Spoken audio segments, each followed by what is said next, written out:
What's up, guys? We are back. Looks like we have a little bit of an echo situation here. Let's see if we can fix that. In the meantime, let me go get back to the rest of us.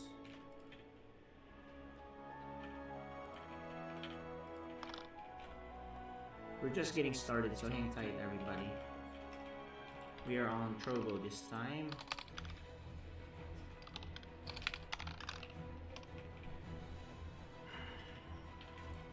How are you guys doing? It's Wednesday. It's another edition of FSL. And looks like our alarm is on. You can hear that from the previous stream, right?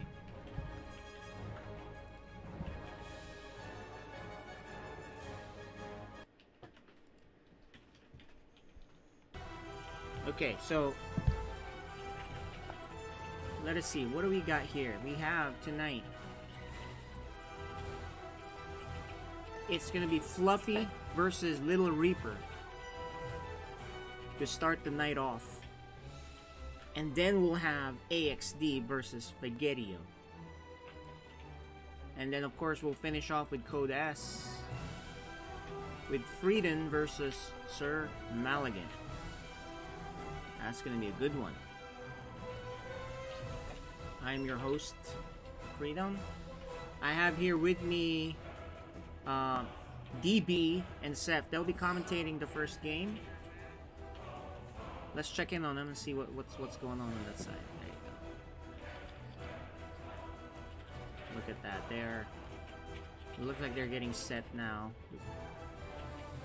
We got LittleReaper there on the screen. We're waiting for Fluffy to show up, show his video. Hey Fu, can you turn on your video? Here you go, guys. You can see. Hey Alex, can you do your pick your map? There's DB. And join the game, guys. I'm inviting you. What's up, DB? You excited? Oh man, I'm always excited. Great. So this is an exciting StarCraft League, man. It's gonna be a fun matchup. And then we yeah, got this Seth is really cool. Seth with us. He'll be casting with DB the first game. These are our two players. They're getting set. Let us show the map vetoes while we wait, I guess. And actually, maybe I should, I'll go ahead and start DB's introductions analysis of the two players. Yep. So in the meantime, join StarCraft so I can invite you. Sure. So let's do that right now.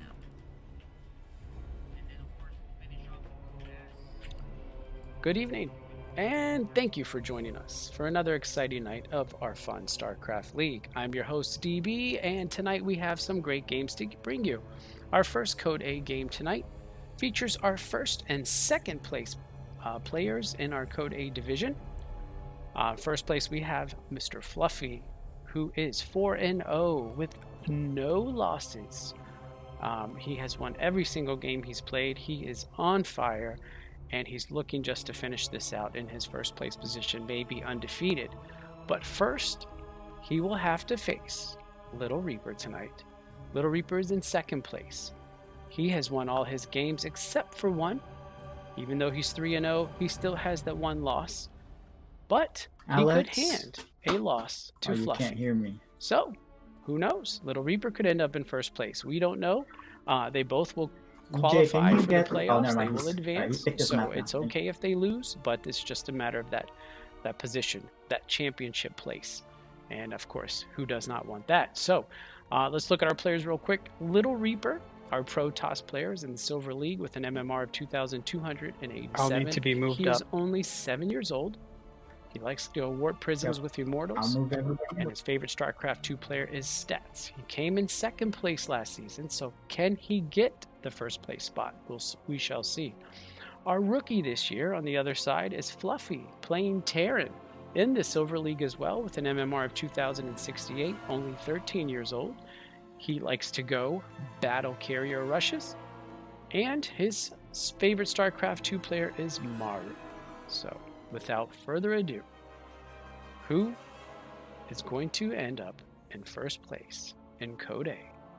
Gentlemen, good luck and have fun. Alright guys, we are now done with that intro. Thank you, DB, for that. That was really good. Alright, so go ahead, you know, DB and Seth, tell us what you think. I know you kind of talked about it already, DB, but I need a couple of minutes to get our socials going, so feel free to go ahead. Alright, well, welcome to FSL Season 2. We have a very exciting night. I'm Seth. I'm joined here by DB. How's it going, guys? Ready? How are you, DB? Good, good. How are you, Seth? Good. We have a very big game today. Yes. Right? Yes, we do. So tell us about the importance. You probably already covered it in your intro, but tell us the importance of this game specifically. Yeah, so as the intro said, we got two players here sitting on first and second place. Obviously, they both are going to advance to the playoff round. So really, this is just a matter of who's going to take the first place position, who's going to take the second place position. I have a feeling, even though LittleReaper knows he's going to advance, he's not going to come easy. I kind of, and maybe I'm wrong, but I have a feeling he's going to give Fluffy a run for his money. Fluffy is undefeated, and you know, it's just the icing on the cake if you can give him that defeat and move into first place, moving into the playoff round. The momentum from that is really good. So hopefully LittleReaper is planning some really cool stuff here. Yeah, and also it's pretty important to get the first place position. Right. Because you get a bye. If you get the second place, you would have to play the third seed before you get to play on your division championship. Right. So it's already like winning that round right away, moving on to the next round. And so you never know what can happen if you play the third place.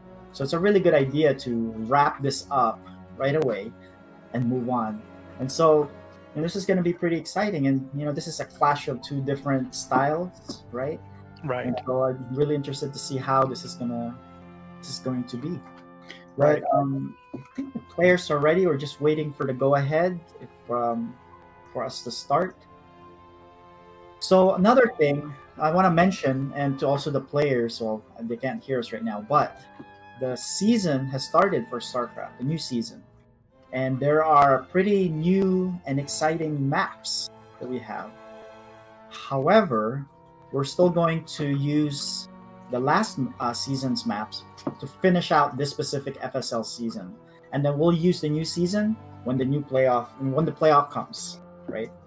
So we'll still see, you know, your old maps such as Empire, Eternal Empire, Golden Wall, because those maps went away and it's not in the ladder pool anymore. What do you think about the new maps, DB? I've played one of them that I can't remember. Oh, actually I played two. I played Oxide and I think it was Jagannatha. I can't remember the name exactly. Yeah. And they're very neat maps. I do like them. I think there are some, obviously we're going to be learning about the tricky spots in each of those maps and, you know, where Reapers jump up and you know, different things like that. That's going to be fun to watch. I definitely suggest anybody who plays StarCraft watch GSL when they start playing the new maps too, to get some good hints. So, but yeah, they do look really cool. Loco talked about the maps in one special broadcast. I suggest watching that too, because you really get an idea of what they're all about. So it'll be fun to see.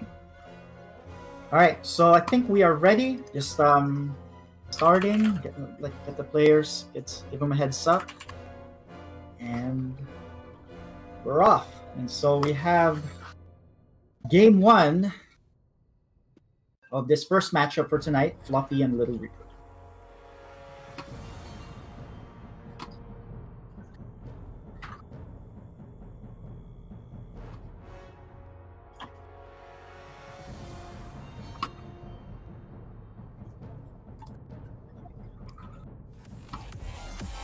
FSL Season 2 Code A.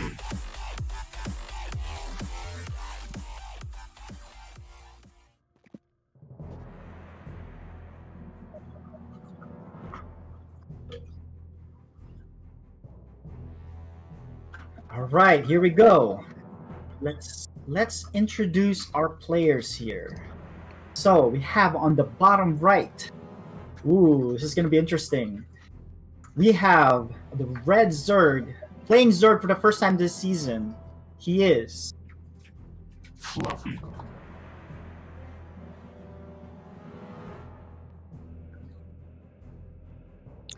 And spawning in our upper left-hand corner, our Protoss player.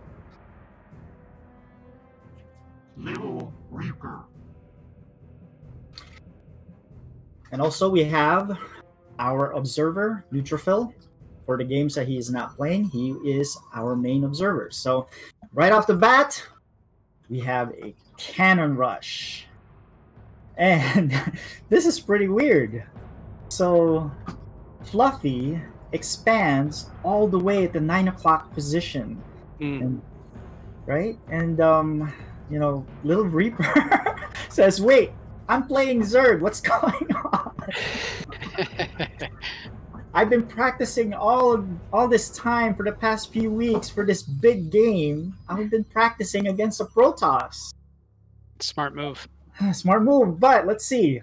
I'm guessing that Fluffy has something specially prepared for this. And look, he already took 2 gases, and not investing too many drones on both gases. He only puts 2 in each, so he'll get, you know, pretty good maximized harvesting for gases, but not investing 6 drones on it. And this is gonna be a Ravager rush because he's harvesting gas early, an early Roach Warren.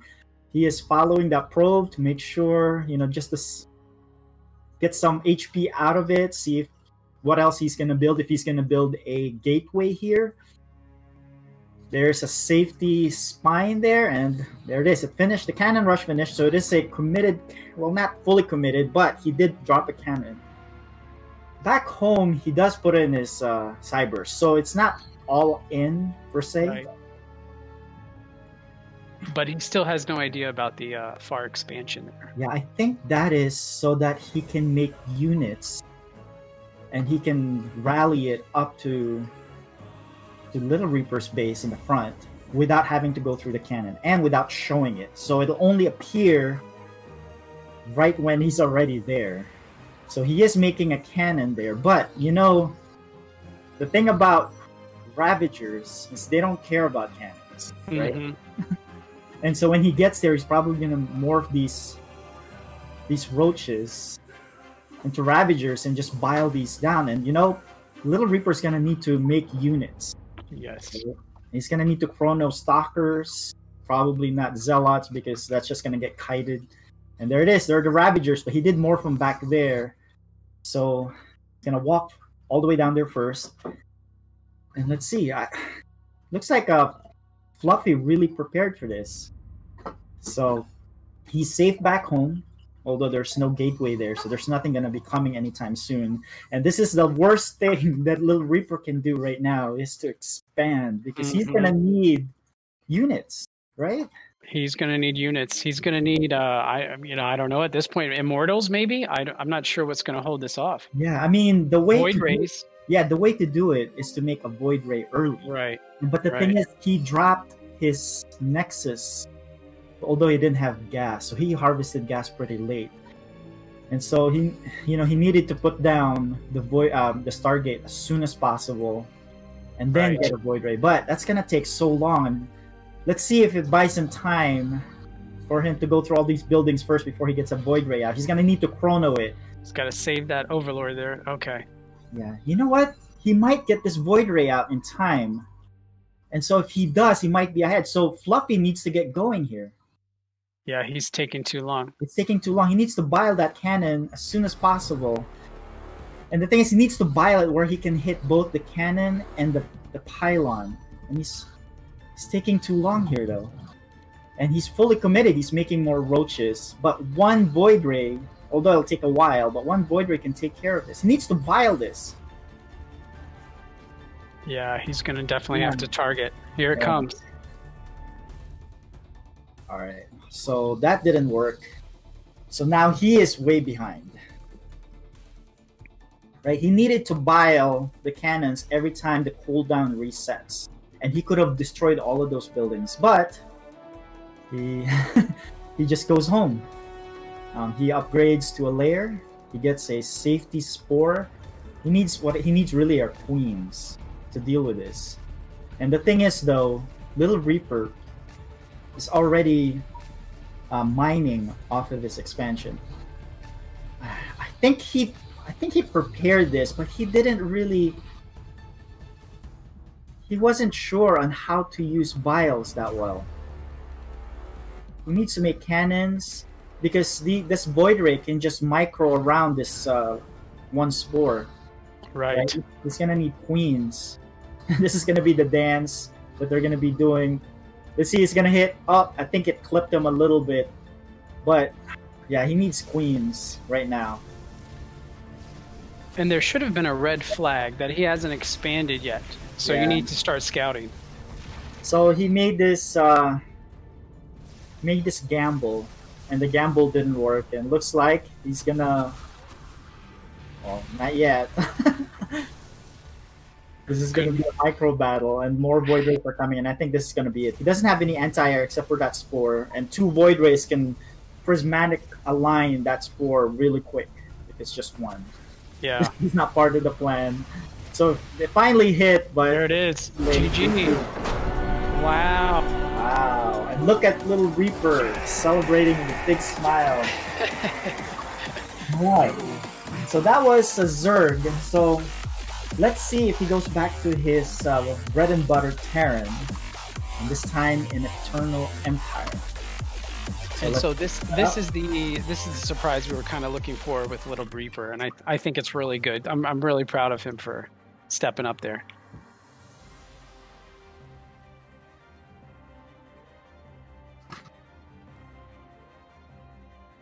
Okay. Let me get the players in the lobby so we can get going. That's a pretty interesting build. He had the idea, he had that window there, but I'm not sure he had enough experience on how to deal with it. Right. I think for now he's going to probably go back to Protoss. I don't think he's going to take another risk with that. One would think, right? One would think, right? Yeah, but let me make sure to give him a chance to race up.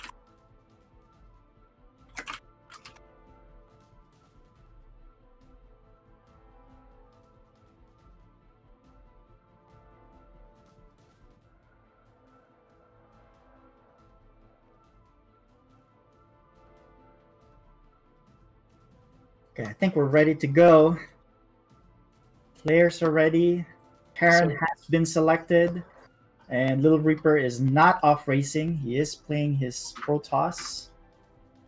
And I think we're good to go. All players are in the lobby. Let's do this. So that's Fluffy's first loss. Yeah, it's the first loss. But yeah, there's a reason why we do best of threes, right? Yes, that's right. That's right. But this had to put him, like, kind of bring him back down to earth a little bit, which is good. Yeah, although, I like when people try out certain things. Yes, that was good. And he's doing it again, I think. Well, no, he's actually a Terran. So, oh, okay, good. Yeah. But let us introduce our players. We have on the top right, up 1-0. He is LittleReaper.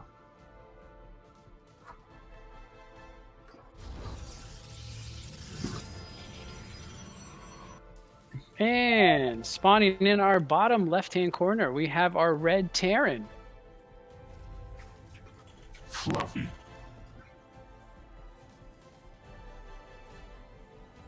All right. So again, we have our Observer Neutrophil showing us an early SCV scout. So one of the things that Fluffy has demonstrated earlier this season against Protoss was he likes to go early Marauder rush, right? Yeah, I can attest to that. Yeah, he's done it because he's faced a few Protosses in this division, and so let's see if he does that again. He's gonna first scout. Pretty standard stuff. There's a gateway, although I don't like that gateway positioning because that is going to make the probes go around that base, and you're now going to require more than 3 to get an efficient harvest, or actually probably more than 4. Right. Let them go all the way around, right? Yeah. So you think he's just worried about the Reaper? Well, maybe, but you do not want to block the path. Right. Right. And especially the gas, since you're so limited in gas income.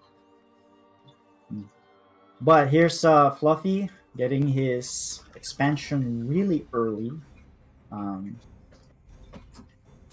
Yeah, he's got his orbital, he's got his expansion.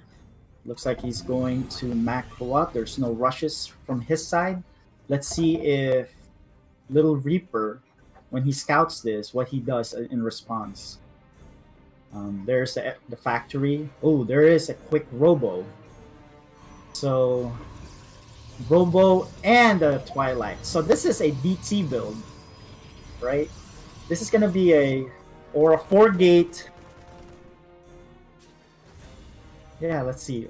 There's 4 gates with twilight and a robo. So it could be a charge slots with Warp Prism play, or it could be an early DT off of 1 base. So this is pretty much an all-in here. If this DT does not do any damage, it's going to be way behind. He does cancel one of the gateways. Wonder why? But let's see if he drops a DT shrine right here. He does have he doesn't have enough minerals, but he does have the gas. Oh, because he's going to expand. Okay. All right, so it's not full commit. It's not a full commitment from LittleReaper. There's charge slots being researched. Charge being researched, and he's probably going to make a Warp Prism and harass with these Zealots, but we'll see.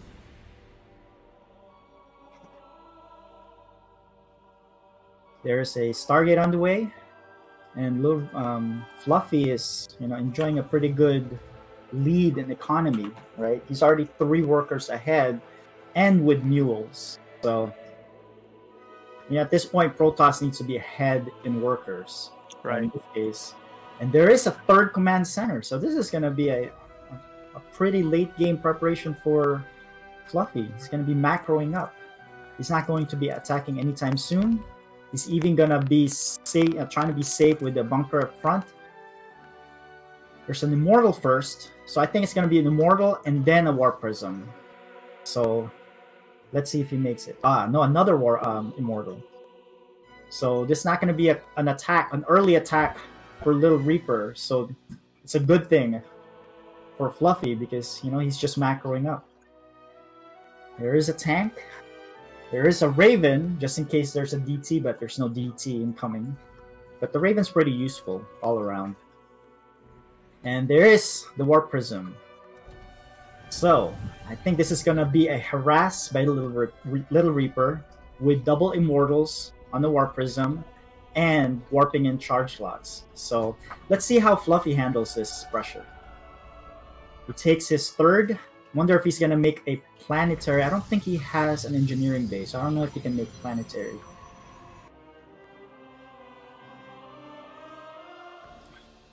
But he takes his 3rd and 4th gases. And he's just macroing up. He needs to make units though, because the Warp Prism is gonna be en route and ready to warp in 3 Zealots at a time.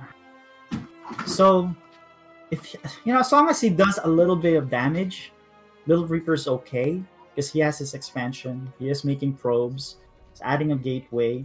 Fluffy needs to start making units though, instead of a 4th command center. So this is a dangerous time for Fluffy, because you know what? There's gonna be pressure coming. Right? Yeah, he can't defend that 3rd base. I mean, that thing's going to be gone. Now he's getting to be so greedy. He's making 3 SCVs at a time, getting 2 engineering bays. He's finally setting up his barracks, and that's not going to be enough because you know what? Fluffy's in trouble.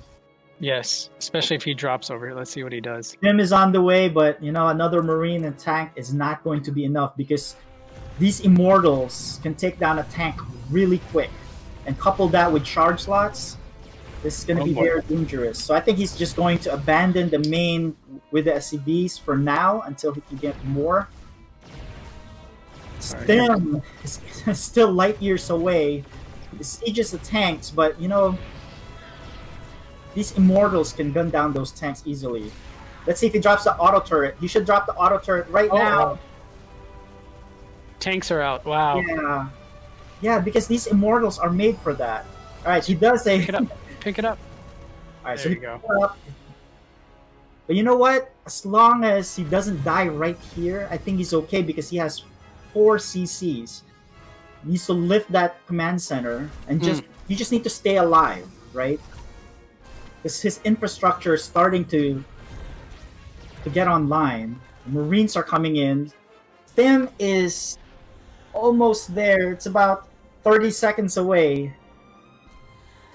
Right, so he make sure.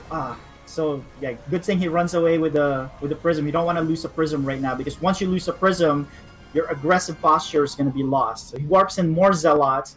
More Marines are coming. Fluffy just needs to stay alive. There are no Marines in the bunker. He's trying to rush down. He needs to use auto turrets. I think. Yeah, and then use. That is actually the wrong thing to do because now you do anti-armor missiles on your Marines as well. You need to use the SCVs to fight. Alright, 3 Marines are coming. He needs to evacuate that. Just lift. Make more units. I think Stim is done, which is good. You can just hold the top. But those SCVs aren't mining. Yeah, they're but just sitting now, there.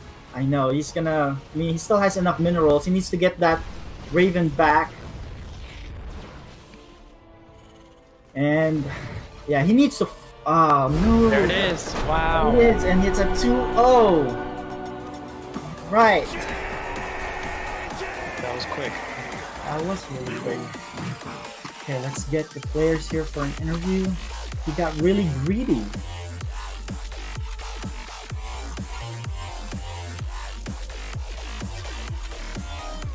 Alright, good game, guys.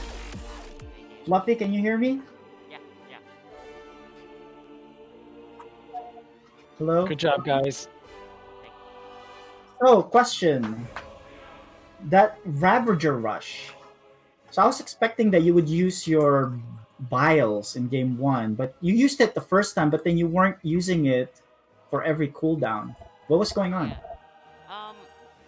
I just wanted to try something different, so I decided to play Zerg, but I didn't really know how to play Zerg. so well, this was like a one thing.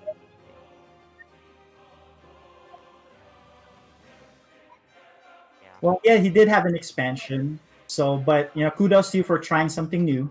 Yes.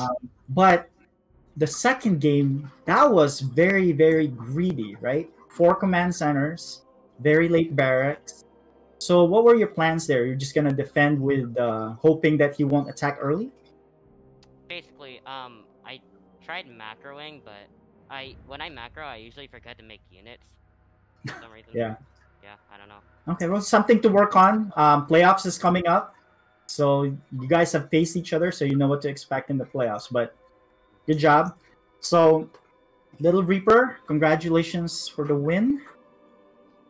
So what was going in your mind when you found out that he was Zerg in first game?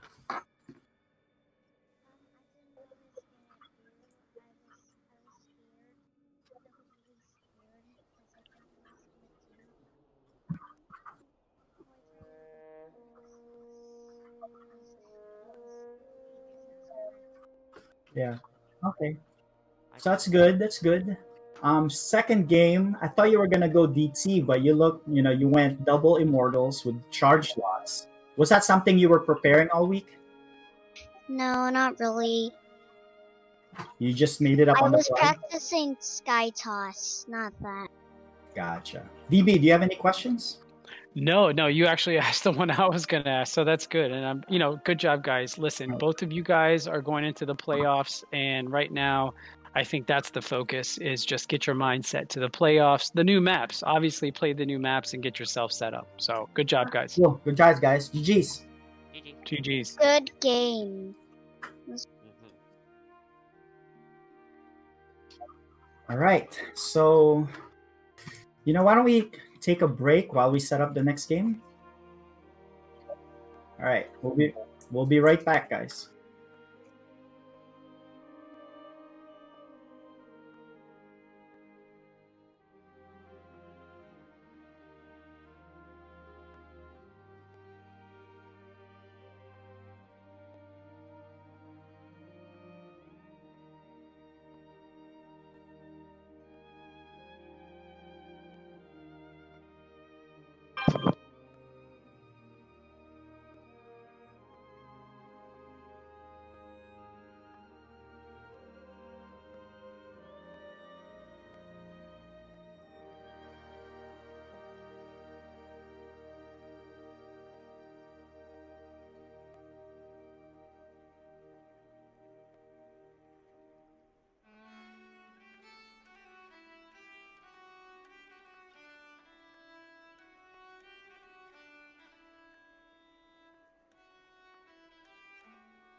What's up, guys? Welcome back. We're gonna play DB's commentary. You can see right now that's AXD and Spaghettio getting ready. So let's play DB's commentary. His assessment on the upcoming match between AXD 1987 versus Spaghettio. And tonight's second Code A matchup is featuring Spaghettio versus AXD. Mr. Spaghettio is sitting at 2-1 with 2 games left today and 1 more at the end of this regular season. This is an important game for Spaghettio, and a win here will put him in excellent position for the playoff contentions. It is kind of up in the air at this point. Can't say for sure it's secure yet until he wins tonight. So he is looking forward to getting that W and putting himself in a position where he should be moving on into the playoff rounds, depending on the other games that are played. So at the bottom of our Code A division, Group B here is AXD 0-4 and has not won a game yet. But don't sleep on AXD because we've all seen him play and he has shown so much improvement even from the beginning of the season. And I don't think that we should sleep or look over him in any way, shape, or form because he could easily surprise us even tonight. And a win here, even though he cannot advance anymore to the playoffs, would definitely put Spaghettio in a tough position going into his last game of the season. So, without further ado, let's talk about our players. We have AXD, a Terran player in the Gold League with an MMR of 2,591. He loves to go all-in builds. He likes to be defense with his planetary fortresses too, and if the game goes late, well, he might mech with lots of Vikings. He came in 3rd place last season. Now, on the other side, we have a rookie this year, Spaghettio. He's also a Terran player, so this will be a TVT in the Silver League. He is only 15 years old, and he likes to do mass reapers to start. So as long as AXD can hold that off, we'll have a good game. So without further ado, can Spaghettio almost secure his spot in the playoffs, or will AXD, without anything to lose, bring him some heat? Gentlemen, have fun.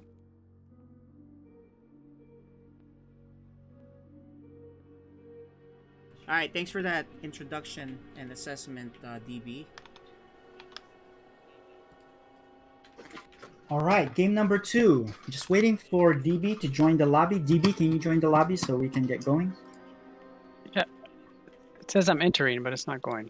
Yes. Ah, okay. Yeah, it keeps saying you've elected not to join. Let me try again. Or you can go to my profile and then join game that way. Let me invite you again.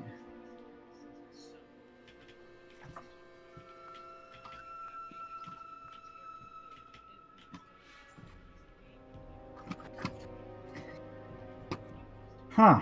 Yeah, may have to remake it. Why don't you remake it? All right, we're gonna mute.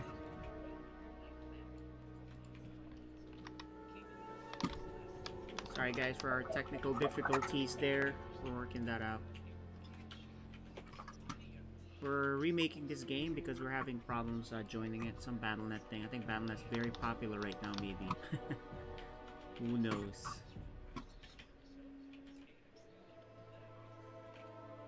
Let me exit and come back. Sorry, guys. So while we wait for that,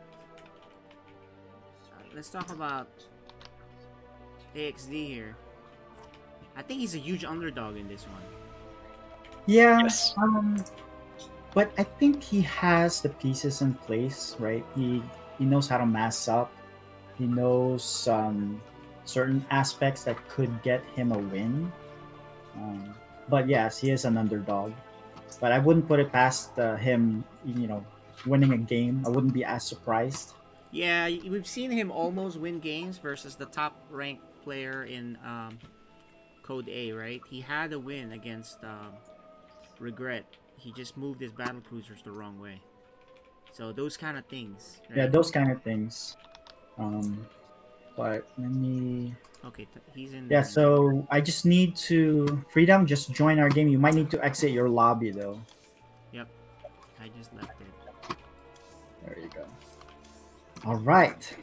Okay.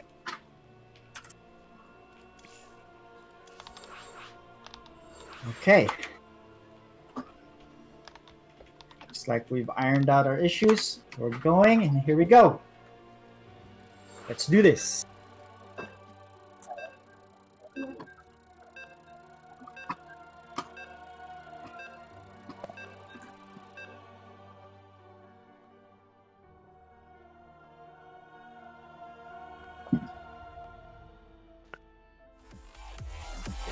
FSL Season 2 Code A.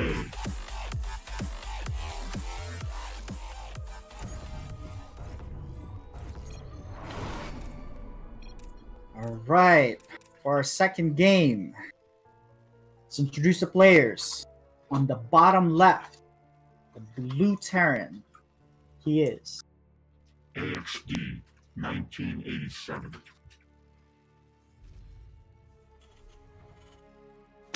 And on the top right, our red Terran player.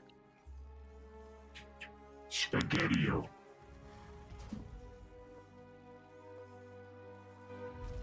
cool. So we've got a TVT. We have a gas first for Spaghettio. And I think, from scouting reports, he likes to go mass reapers. So having a gas first will probably enable him to get, lots of reapers early and at the same time put down a factory. While AXD just standard build, gets his gas after putting down the barracks. Although that's a little bit late. He does get 2 of them though. Right. Puts down the second supply depot pretty early. You don't really need to block that ramp that early. But it's okay. It's no big deal. It's not the end of the world. So it is a double gas for AXD. And yeah, it's gonna be double Reapers for Spaghettio. So this is gonna be interesting on how AXD is going to be able to control or micro against those Reapers. Because if you do not know how to handle Reapers, you know, these Reapers will chip at your army, you know, pretty efficiently, because as they battle, they lose, you know, some life and health, but then they run away and they get it back. Right. While your Marines, they don't regenerate, right? Right. But never mind. It's not. He is being defensive, and it's gonna be Ghost. This is gonna be interesting. He's gonna be doing some, maybe some cloak snipes or nukes, but it's gonna be interesting. So with this, Seth, what do you think is going on here as far as what Spaghettio's planning? Yeah, so you know, we haven't really seen this in FSL, let alone seen Ghosts, right? The thing about Ghosts is it's pretty difficult to control. So when you're playing ladder, right, you don't normally see Ghost play until you start getting up to mid to high diamonds and above. So when you play between bronze to silver to gold, not a lot of players play Ghost. And if they do, it's just some gimmicky nuke play. They just want to nuke here or there. But it looks like he planned for this, and he's getting cloak right away. And so it's not going to be a nuclear silo. So it's going to be Ghost walking in cloaked. The thing is, I mean, against a Terran, I don't like it as much. Against a Zerg, it's pretty useful because you can snipe, you know, you can snipe everything Zerg. And so you can snipe Overlords, you can snipe Overseers, you can snipe Queens. And there's a lot of plays. But against Terran, once a tank sieges up and they have detection, you know, the Ghost can't really do that much, right? Right.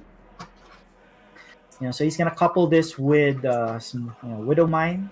He is taking his second CC, and on the other side, right, we have AXD. You know, he already has a tank. He's making a second tank. You know, he's gonna be really safe here. So even if a Ghost comes in there and reveals itself that it's cloaked or starts hitting something, all it takes is for AXD to just do one scan, and that Ghost is not gonna last. But there's the nuke.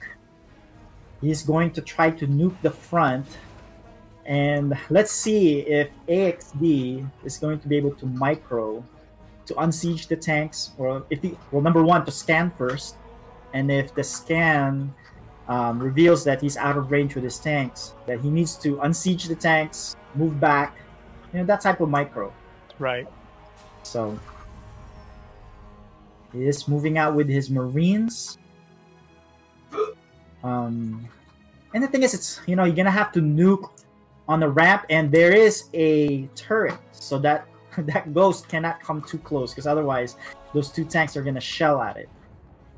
So let's see. I think he might scan ahead to see what's up there, but he's just probably gonna walk. I wonder if that turret's gonna finish in time, and it's gonna be really close. It's gonna finish right now. It's gonna get shot. No, he just gets out. He needs to scan. He needs to scan. Does he have any scan? Yeah, he does have a scan. He doesn't have a scan.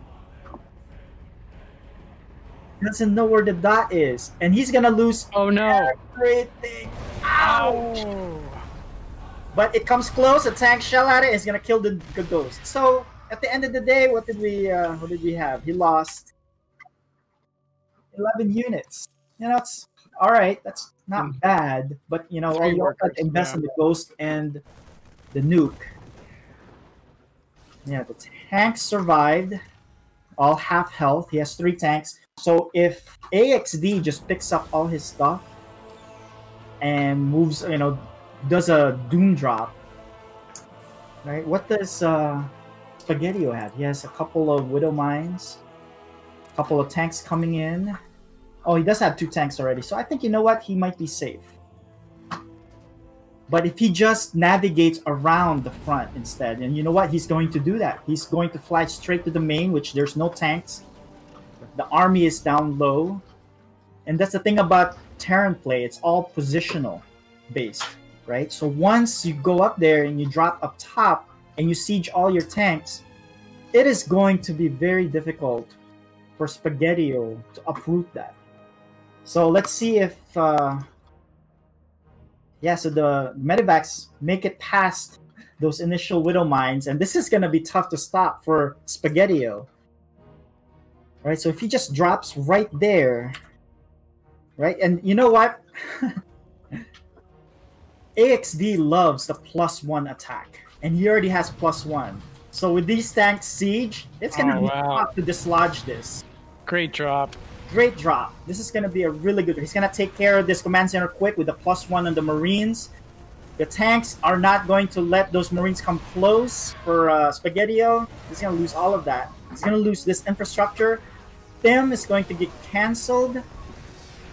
This is a really good drop by AXD. So, you know what? If he just moves the tanks up a little bit, maybe not all of it, he's gonna clear out this all of the buildings here by Spaghettio. He's gonna lose these Marines. Spaghettio pulled all his SCVs. What's going on? Well, yeah, he needs to go mine on that second base right now. So the tank moves up, but you know what? You know. All right, so he lifts all his barracks. He loses. He's gonna lose the factory. He's gonna lose the academy. Ghost Academy. He needs to siege that tank though. There we go. Oh, the first win. Wow. Woo. All right, go AXD. AXD, nice boom drop. Okay, that might, you know, that's a really good showing by AXD. Absolutely. You know what? And he deserves this. I mean, he's been trying so hard all season, and he's been playing good, and I'm very proud of him. That was a great win. Yeah, so let's unpack that first game, right? It started out with a nuke that he didn't see. Right. But it was fortuitous that the nuke kind of didn't hit its maximum damage. Right. The tank survived. He did lose. Right. I was going to say the placement was just off. I mean, if he had put it either closer to the supply line or closer to the tanks, I think the damage would have been so much greater. But yeah, it was just a bad placement. Or not even just that. Just if you do it in the mineral line, that means you'll clear out all of the SCVs. So because the thing is, I don't think AXD knows how to handle it, right? He wasn't looking. Well, I don't know if he was looking for the dot or not, but the dot was in an obvious place right in the middle, right? Right. But that was just game one. We are in a best of 3. Let me make sure that the players are ready.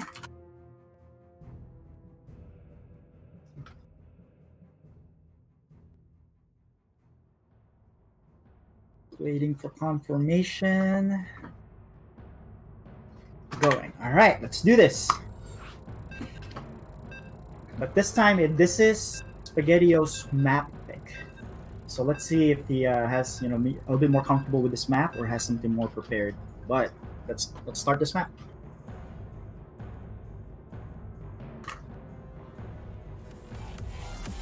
FSL Season 2 Code A.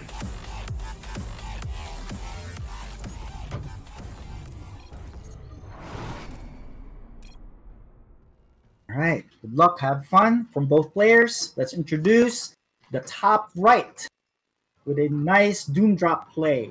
He's ahead 1-0, he is. AXD 1987.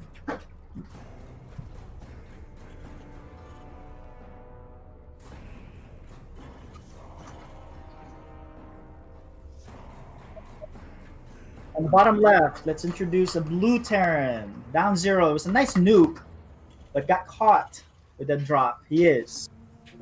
Spaghettio.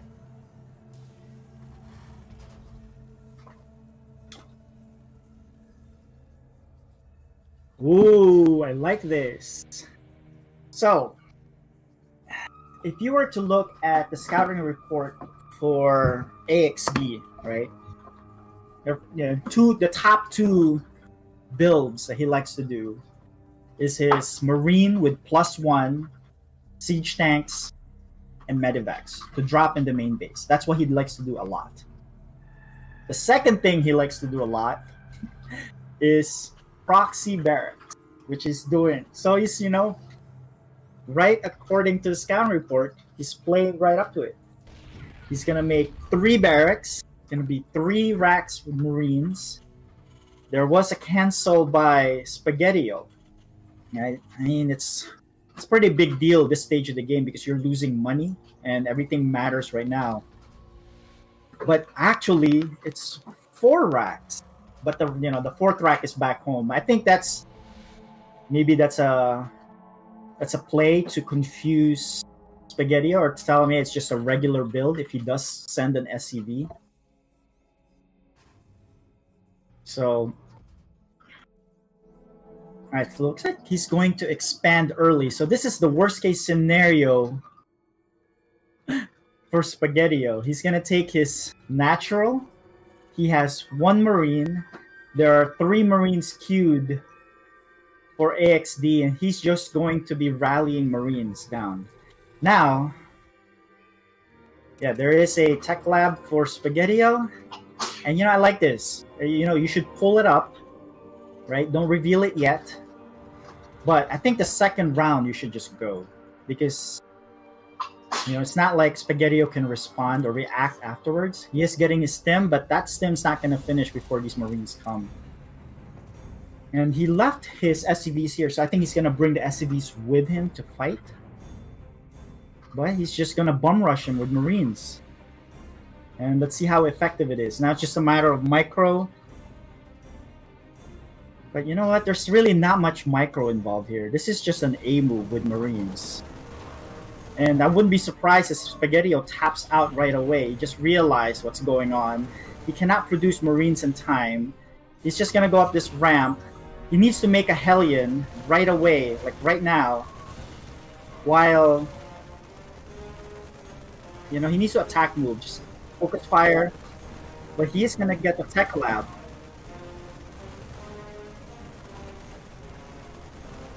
Alright, so he needs to rally the Marines. He's focusing on the wrong building. He needs to get the supply depots.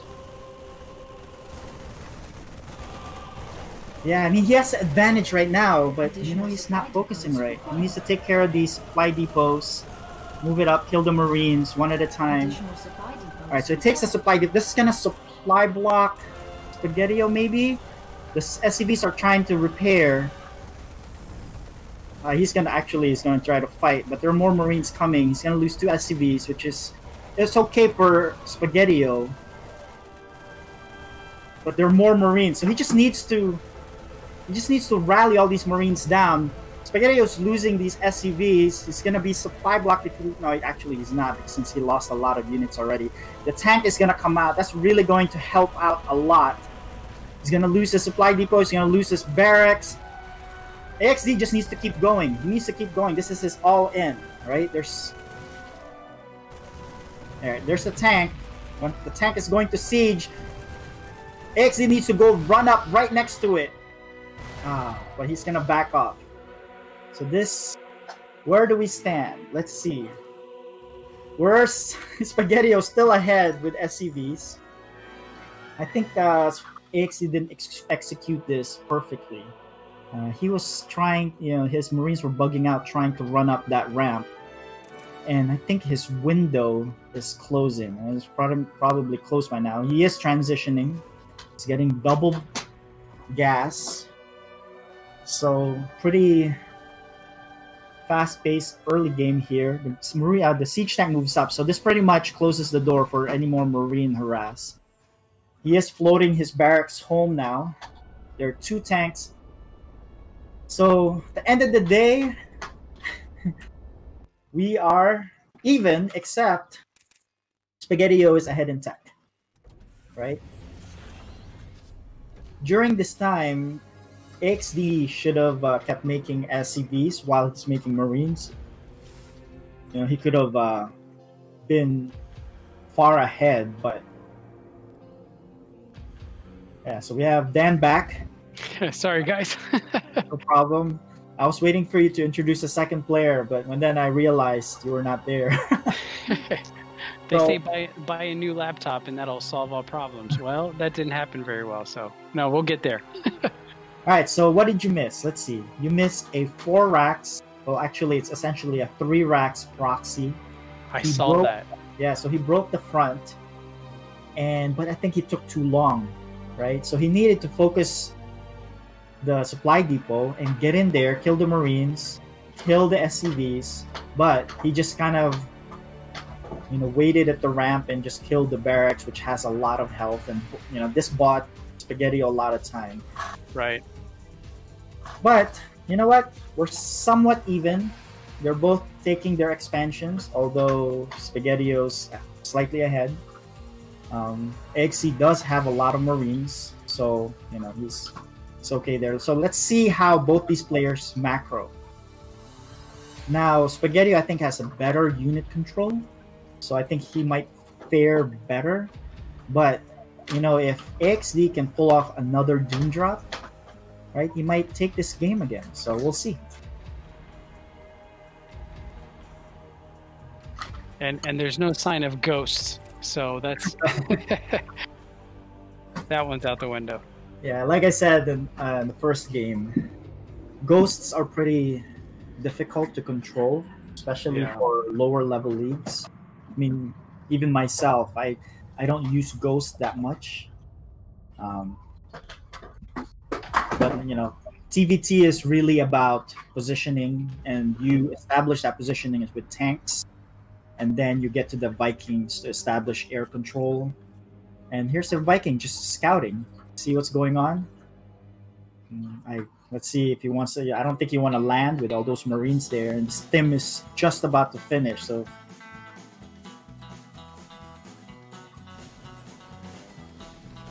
so let's see. That tank went all the way around, and looks like that eBay blocks that path, right? Because tanks are pretty bulky, so it probably can't squeeze into that little space there where that destructible rocks or destructible plates are. There you go. So AXD is just massing up, and this is funny because he's making a planetary on his expansion. And typically, you want to get this expansion as an orbital, and even the third. But most people now choose either the third as a planetary or an orbital. But he chooses the planetary for his expansion, so he's gonna lose a lot of economy in terms of mule drops there. But it doesn't. Oh no! So he makes a depot there. So let's see how the tanks will navigate out from there. All right. So Spaghettio is massing up some Vikings, which is good for air control. This will, enable him to push with tanks more effectively. But if these Vikings are out of position, and AXD decides to go do another Doom Drop, right? Spaghettio might be in trouble. But let's see. Here are the Vikings. There it is. And here it is. Here's another. But he's gonna run back. You do not. He saw it. You saw it. Well, you know what? I don't know if the Vikings saw that, but I think AXD is going to load up again. Yeah, there's this. Yeah, there's a scan. He does see it. So I think he might be more in full alert on watching out for these drops. But let's see. He does already have a tank in position up in his main, although it's really way up there. But just the macro itself, I think Spaghettio is much better for the macro.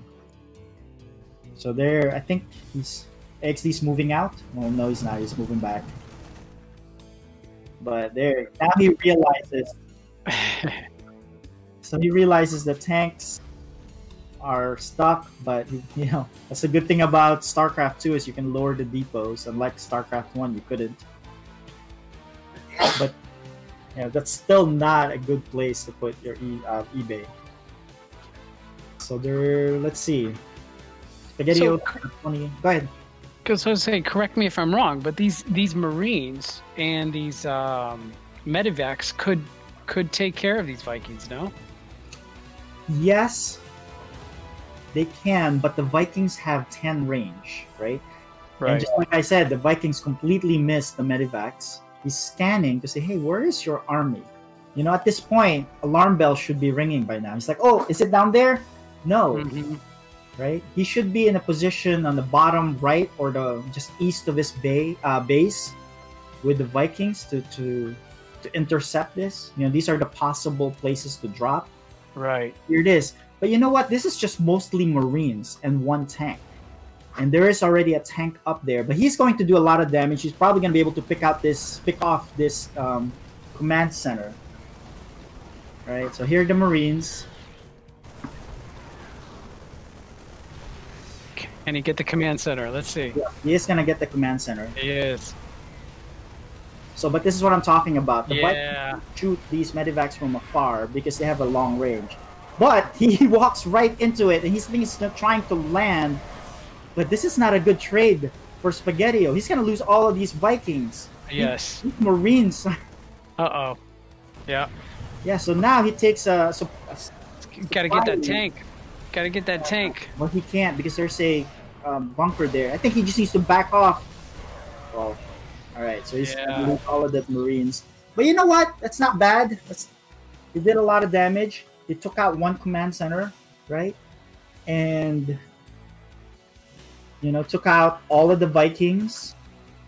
And so Spaghettio says, you know, enough of these drops. Let me drop a bunch of sensor towers so I'll know when you're going to drop again. So you can see that in the minimap.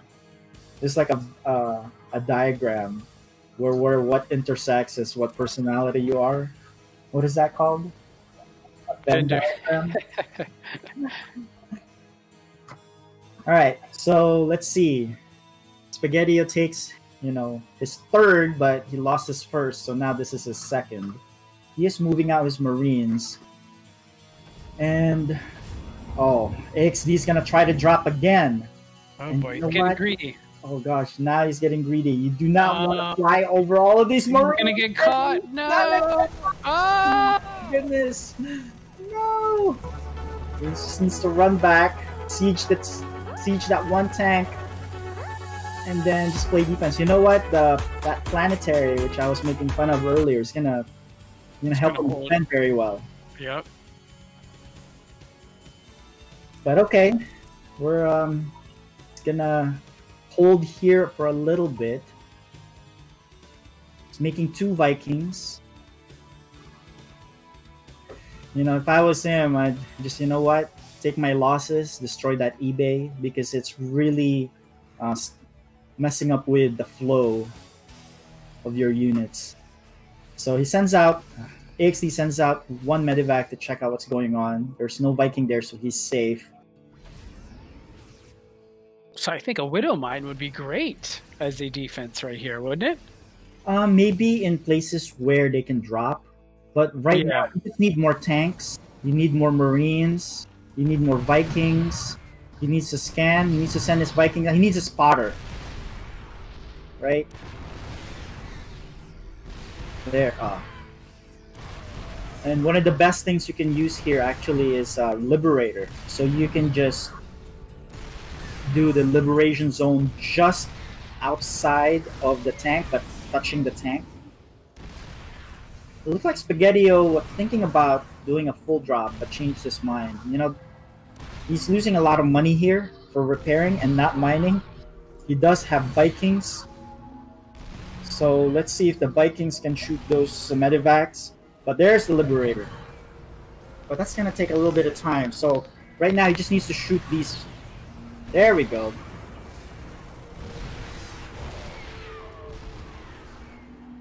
So these Liberators, if Terran could just have Chrono Boost, right? So that's good micro by AXD, just poking with the Vikings. The Liberators are almost out. He just needs to siege it so he can touch these tanks.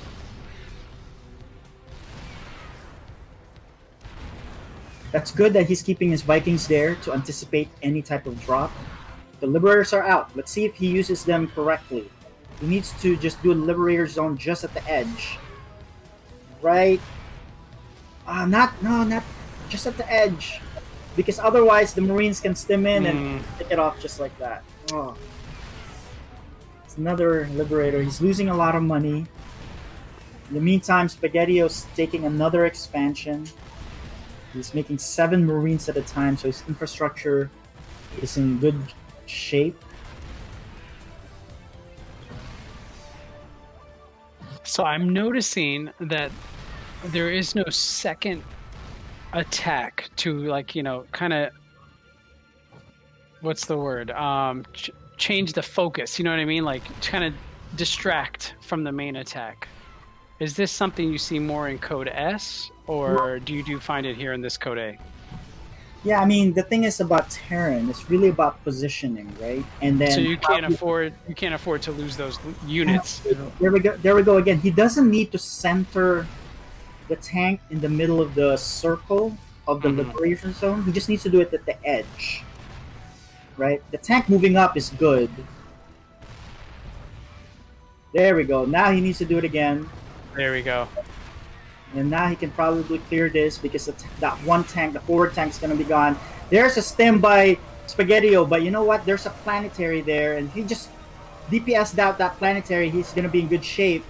And looks like he is, and I think this is going to be P2. There's just too many Marines at that point. Yeah. Yeah, I think Spaghettio just masked out Marines during that entire siege. And then once he saw that there are only 2 tanks up there, he just stemmed in and took care of it. Right, that one tank up the high ground's not gonna. There's no support, so it's gone real quick. And I think that's gonna be it. We should see GG any moment now.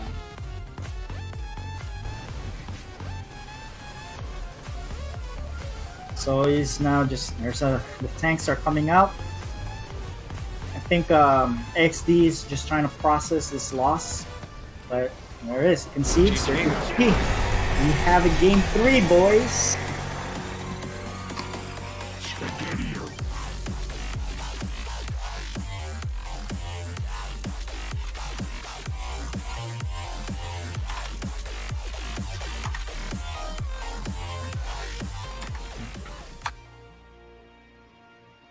Okay, our last map is Everdream.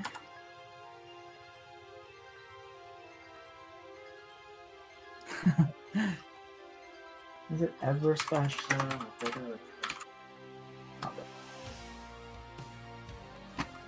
Yeah, you know, that's really exciting to see AXD though, and just watching him progress through the season and putting that pressure on Spaghettio and even holding himself on game 2 there. It's really impressive, you know. Yeah, just like I said in the intro, I think AXD has the proper tools in place. I think he's just missing just a few more little things to connect all the dots to be a much better player. Right. You know, if he controlled that initial drop in that game 2, the initial drop better, he could have done more damage. And just controlling the liberators to not, you know, he doesn't have to center it on the tank itself, right? Those type of things. These are small things that if you add them all up to round out the player that you are, you would fare better. You would fare better in these type of games. Right. All right, but let's see. Spaghettio has Zerg selected, but let me make sure.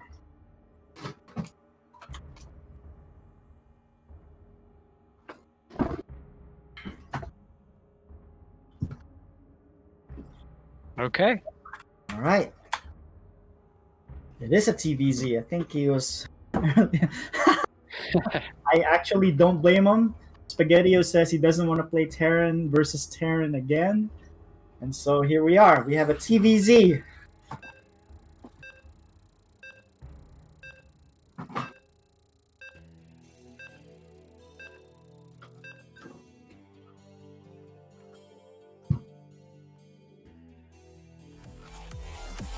FSL Season 2 Code A.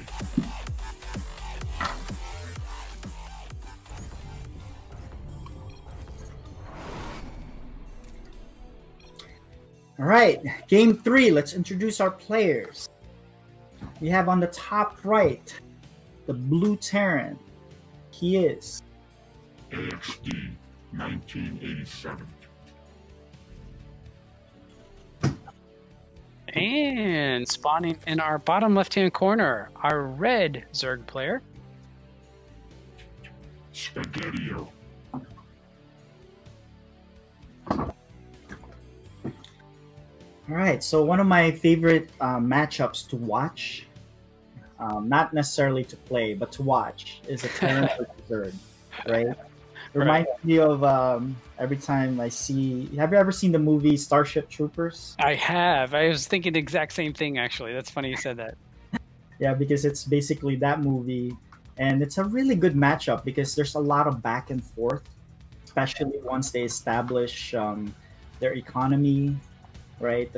The Terran tries to harass, the Zerg tries to harass, and they just run back and forth. And it's a really good matchup, and I love watching this matchup in terms of race matchups. Right. But let's see, it's a standard play for both, except for a quick second guess for AXD again. I think he really likes that +1. He's gonna do that +1 again. I'm guessing. Well, and having that extra armor against bio units is a plus, is it not? Yeah. Well, so +1 attack helps you out a lot. Marines have a high DPS, and so if you couple that with a +1 attack, their DPS even goes up.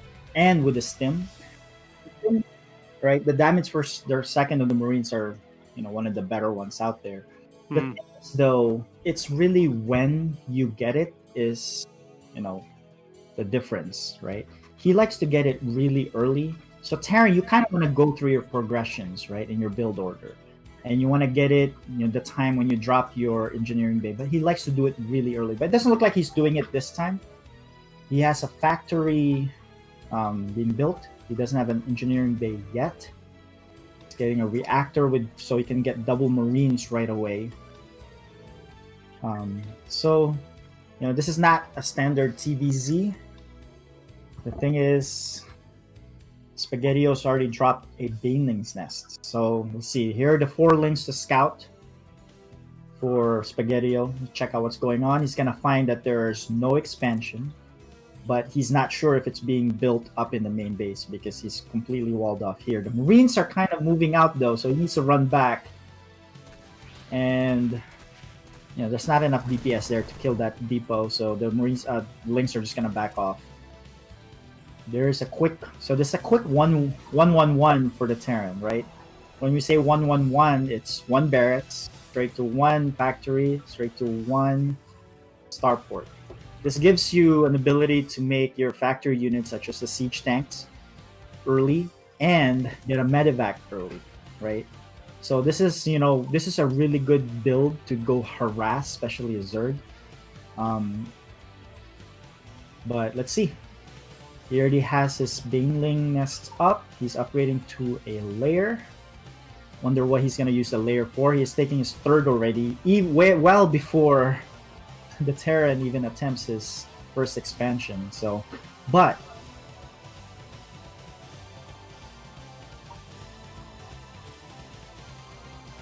he's not. He needs to establish his economy here. He's not making any more SCVs. But if he does do a drop, and the drop does damage, I think it's okay. But he needs to do damage. Otherwise, Zerg's just gonna go out of control. Right. Now he's got a lot of Zerglings coming here. I see. Yeah, that's a lot of investment for Zerglings, though, this early stage when you don't know what's coming out yet. But he's going to be able to surround these Marines. But with the tank support, I don't think he's going to even try it. So he's just going to run back. He doesn't have speed yet.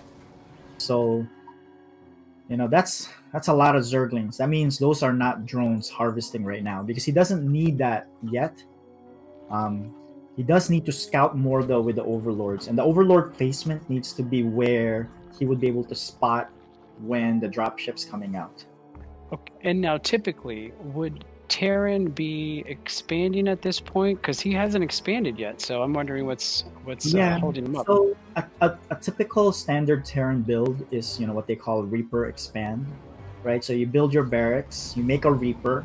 As soon as the barracks is done, you send that SCV down to make the the command center. And the idea is that the Zerg can't do anything about that expansion because that Reaper can protect it, right? Even if you send Lings, the Lings won't have speed yet. And so the Reaper can protect it, and that expansion will go up. So typically by this point, and even around 3-minute mark, you should already have your second CC as a Terran.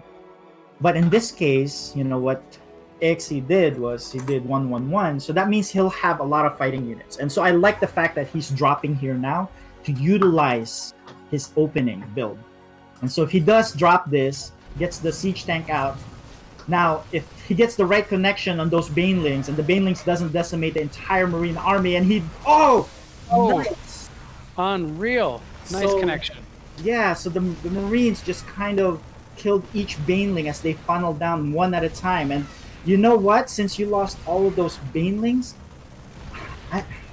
you're going to have a hard time dislodging this siege setup by AXD, right? You're going to lose your production facilities. Those Marines are going to clean up these Lings. The tanks are going to protect him from any of the Hydralisks. He's going to lose his Hydralisk then.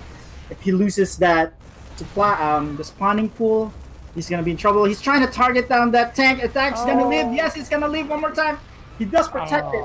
Oh my goodness. I think if AXD protects this tank and just stays together, right? So the tank moves up. He needs to protect this tank, right? He moves up here. No, he's looking for something to kill. He's like, you know, I need to kill something. He's going to lose this tank, though, because they finally got focused down. But these Marines are going to stand strong. These drones are not... They're not going to be able to kill these Marines faster than the Medivacs can heal them. So the Marines are just going to... The Banelings, though! Oh, it takes out half of the army. More Banelings. Here comes more. And you know what? He needs to go meet up with his other army and go again, right? In the meantime, Spaghettio needs to drop some creep up in his main base. Otherwise, he's going to start losing those production buildings. He is making a hatchery. All right, so let's see. Where do we stand? We have AXD ahead in supply. There's another drop coming with the 2 Medivacs with another tank. More Zerglings are coming. I think the other Medivacs are going back home for resupply to get more units. He's going to drop the tanks with the Marines. The Marines, that's a good spot because now he can hit the 3rd expansion. He can take out the drones. While the Marines clean up these production facilities, and now Spaghettio won't have any... He can't make any units once these are gone. I don't think he made it anywhere else. That's GG, my friends. Or we'll see. I mean, the Banelings, if they connect... he needs to run back. There we go. And you know what? He's probably going to clean this up, but he can't make any more units. Right? AXE needs to go again. Where are his units? He's producing some more. He's making 1, 2. He needs to pick up and go. Yeah, there's no time to waste. He's gonna pick up again. He's gonna He wants to his tanks. He's gonna go again. You know what? If this doesn't go, at least he has a backup plan. His expansion is finally being constructed. But this is gonna do a lot of damage because Spaghettio cannot resupply, right? All right, let's see. He's ahead in 13 supply with 13 units. 4 Medivacs is en route. He's gonna get spotted by this one Overlord, but you know, even if he spots it, he can't make units. He needs to just boost and go. You know what? So Spaghettio is gonna try to prevent him from landing. He needs to go to the main base. Yeah, just fly over it. Yeah, when there's a cliff, or just drop there and move in, right? Here's the tanks. Tanks are gonna... he does not. He backs off. These Baneling are gonna be so key. He needs to hit a majority of his army. Spawning pool did finish. He's making 20 more Lings. But the Banelings wipes out most of the Marines already. Oh. No!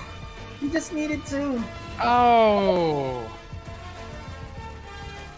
Alright, so he loses all the Marines. The Baneling nest is coming back. +1 is halfway done. He needs to make more barracks because 2 Marines at a time is not going to cut it. He's still ahead in supply, but, you know... I think you hit the nail on the head, Seth. I think it's really a matter of managing your units on an individual basis, you know? So he's gonna try again with the double medevac drop. He needs more barracks though, because you know here on the other side, Spaghettio's making 12, 20 lings at a time. On your side, you're making 2 Marines and 1 tank at a time. That's not enough production, right? Right. Even if the Zerg is well behind, it doesn't matter if you can't produce enough to close the deal, right? And you need a closer here. All right, so he's making Liberators, which is good because there's no flying units. If you can snipe the Queens, but that's a lot of Banelings. Thing is, the Liberators, if you can park it, now don't drop here. If the tanks can just connect while siege, I think he'll be in good shape. But, you know, the thing is, Banelings, they have speed already. So he's gonna drop. He needs to pick up. No. He shouldn't have dropped everything there. That 1 Marine versus 1 Queen who's gonna win. Well, the Queen has a lot of HP. But, like I said, he's not producing enough. He's still just making 2 Marines and 1 tank at a time. +1 did finish, but you know what? To really maximize the +1, you need a lot of Marines, right? And you're not producing enough. He is taking his 3rd. What he really needs are production facilities. Here are the Liberators. The Marines, the Lynx are running across the map to see what they can get done. He might be able to pick off this 3rd. If he parks this Liberator and catches the Queens, he might be able to wipe out, you know, the larva and all of the drones in 1 base. But, alright. There it is. He's making 3 Stargates, or Starports. Alright, but that's not going to come online for a while. So he just needs to hold on. The tanks are in a really ideal place there, top of the ramp. Right, so he can shell out in those lings if they ever run by there. So he just needs to hold on until he can get his starport units out. But Spire is done. Right? 10 drones are being made. He's taking his 3rd, Spaghettio is.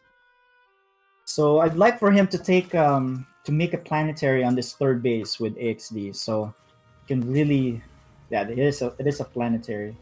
Wonder if he made a planetary on this expansion. Nope, he did not. He made a an orbital, which is good, and then a planetary on his 3rd. So the planetary will be in good shape. 8 mutas are on the way. What is he trying to make with these starports? He's dropped behind on SCVs too. I mean, the worker count now is a 7-point difference in favor. Yeah. Yep. But as in this point, even if it's just 7, you have mules, especially you have 2 orbitals, so it's still even in that regard. Gotcha. Right. But these 8 mutas are en route. Let's see what they can get done. He needs to start producing units. He is making, well, he's researching cloak for the Banshees. So I wonder if he's gonna make Banshees. Good thing he has ooh, the Liberators can do work here, but mutas back off. He needs to repair that turret. Yeah, 3 Banshees at a time and with cloaks. So let's see if Alright, so this is how did this game started? It started with a nice drop and really put Spaghettio in the back foot. Now the Mutalists are gonna get some work done here in the main base. There's nothing there to defend. But good thing there's not a lot of workers there, right? But the gas there is pretty important. All right, here's the expansion. The Marines are trying to run up. He needs a stim, but I don't think he has stim. I don't think he researched stim. All right, he just needs to park those Marines there. There we go. Okay, 3 more Banshees are on the way. Tank got picked off. He's making another turret there, but the SCVs got picked off as well. Yeah, those mutas are annoying. I mean, they're such a harassment. Yeah. And the thing is, these Banshees have cloak, so, you know, he's gonna need to make an Overseer as soon as possible. He needs to cloak him right now. Like, right now. Right now. Right now! Too late. Yeah, it's too late. These are the unit control that we're talking about, right? Yeah. And right now, it's not doing anything. He needs to be moving that to at least start picking off some units. And this gives Spaghettio time to morph Overseers, and 2 more. So I think he's the Banshee phase ended before it even began. Well, you know what? He's gonna double down on the Banshees because he's gonna upgrade the rotor speed. I think something rotors. What is that? Hyperflight rotors. So this gives the Banshees increased movement and speed. All right, so the Banshees are on the left side. If we can get the observer to take a look at the Banshee on the left side, is doing. Oh, there's a lot of damage.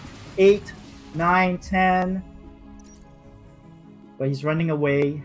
You know what? Might as well kill as much as you can because you're gonna lose him to the Mutas and the Overseer. He jukes though. He faked that he was gonna go right, but actually he went left to kill 2 more, 3 more. No, that was worth it, right? He got it. He got that done. And the thing is though,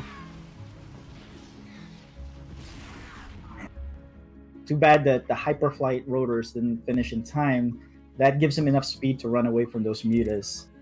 But he's making more Banshees. He's actually adding some Vikings, but Vikings are not that effective against Mutas, especially since Spaghettio is now making 13 more Mutas, upgrading +1 on the Mutas too. His Liberators, though, they could really damage all these Mutas since their attack is Splash. And but you know what? This is where the difference in skill will come in, right? Macro wise, this is, you know, I think this is where AXD is just gonna fall apart here because he's not gonna be able to keep up with the macro. Yeah, that's a lot of units. Yeah, the Mutas are just going to harass on one side. Well, that's pretty funny. He's gonna siege. Let's see how many they're gonna kill before the Mutas take him all out. Alright, well, actually they didn't kill enough on how much they were worth. But you know what? This is 80 supply difference. Right, there are a lot of Vikings out there, but the Vikings, that's not enough. That's a lot of Mutas already. And I think this is going to be the beginning of the end. Spaghettio is just going to clean up here. There's nothing to stop the Mutas. There are 32 more links coming. It's going to break this front wall. The links are just going to flood into the main and into production facilities. The thing about Terran is once you get to their production facilities, it's pretty much over. Like this units come out one at a time, and they get picked up once you park.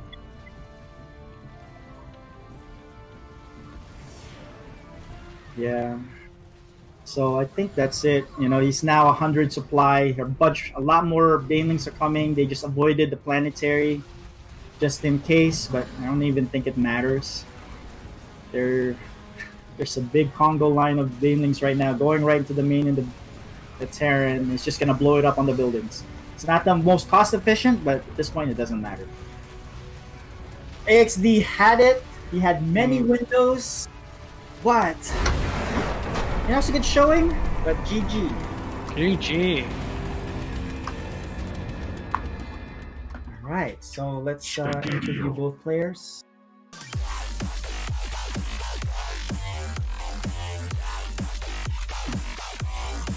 Good game, boys. Yeah, good game. AXD, you're still mute or deafened. Can you hear us?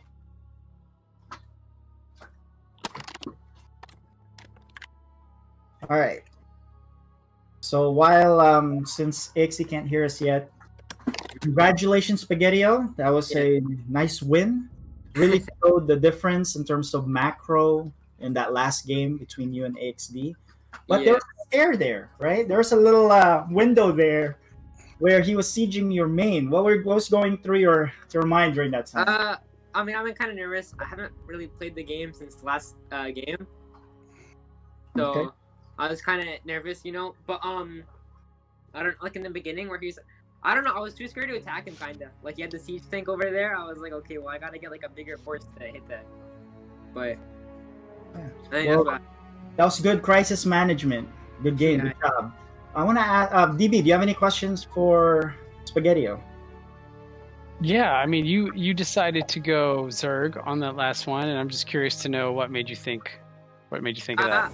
I mean, I don't know. I'm just feeling more comfortable with Zerg, I guess. Especially against Terran. I have problems against Protoss, but I don't know. He's not playing Protoss, so I don't know. You know. That's Gotcha. the problem. Yeah. No, Cool. you played that really well, you know, and hey, good job, GG. Yeah. I like your transition to the Mutas, which was really good. Good job on that. I saw he had the siege tanks, and I was like, I don't want to deal with those again, so I'll just pull Eric. So cool, good game. So AXD, number one, congrats on that first win. Right, that was a really good showing. So in the second game, you did a proxy 3 racks, actually 4 racks, but you only proxied 3. Did you plan that ahead of time? Do you know what? I think that I've tried that 3 times. This is the 4th time I've tried it, and I was like, "This got to work one of these times." And it's not working because I'm not fully committing. Because I always put that extra barracks at home, but I'm hoping like that maybe that'll fix somebody out. But it's never worked. I think it's finally time to actually the rest. It could have worked, right? No, don't tell me that. No, because if you had the Marines focus on, let's say, the depot first, so you can break down the depot and then run in, right? Then I think it would have fared better. But that was good. You know, you almost had it. That was a good doom drop in the first game, right? So, BB, do you have any questions? I just want to make a comment. AXC, I'm so proud of you, man. You got that one, and I'm just, hey, you did great. You're playing an amazing game. I've seen you improve since the beginning of the season, and I look forward to seeing more games from you. So, good job on the win. You deserve it. You've been playing hard, and hey, let's see what happens. Yeah, so I concur with DB here. What I was, saying in the cast was, I think you have the tools. You just need to connect the dots, right? There's just small things, But it was a good game, well played by both. There's good reaction for both. Good reaction by Spaghettio in some of those games and crisis management. And it was good. GG's. Hey, GG. Good game. Good game.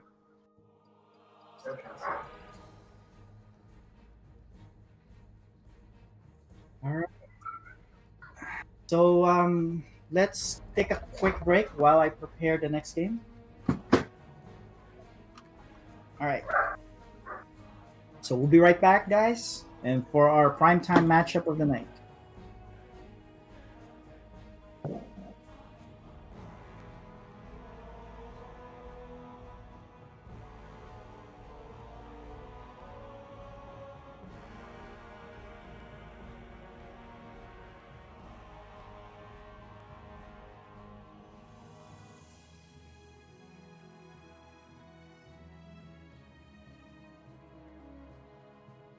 Can they hear me?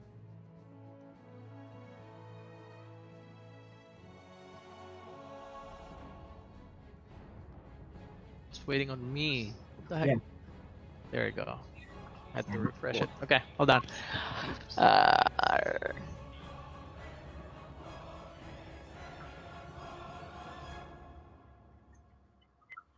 Okay. Right.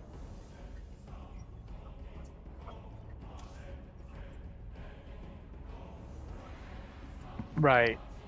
Wait, so are you casting this with Dan?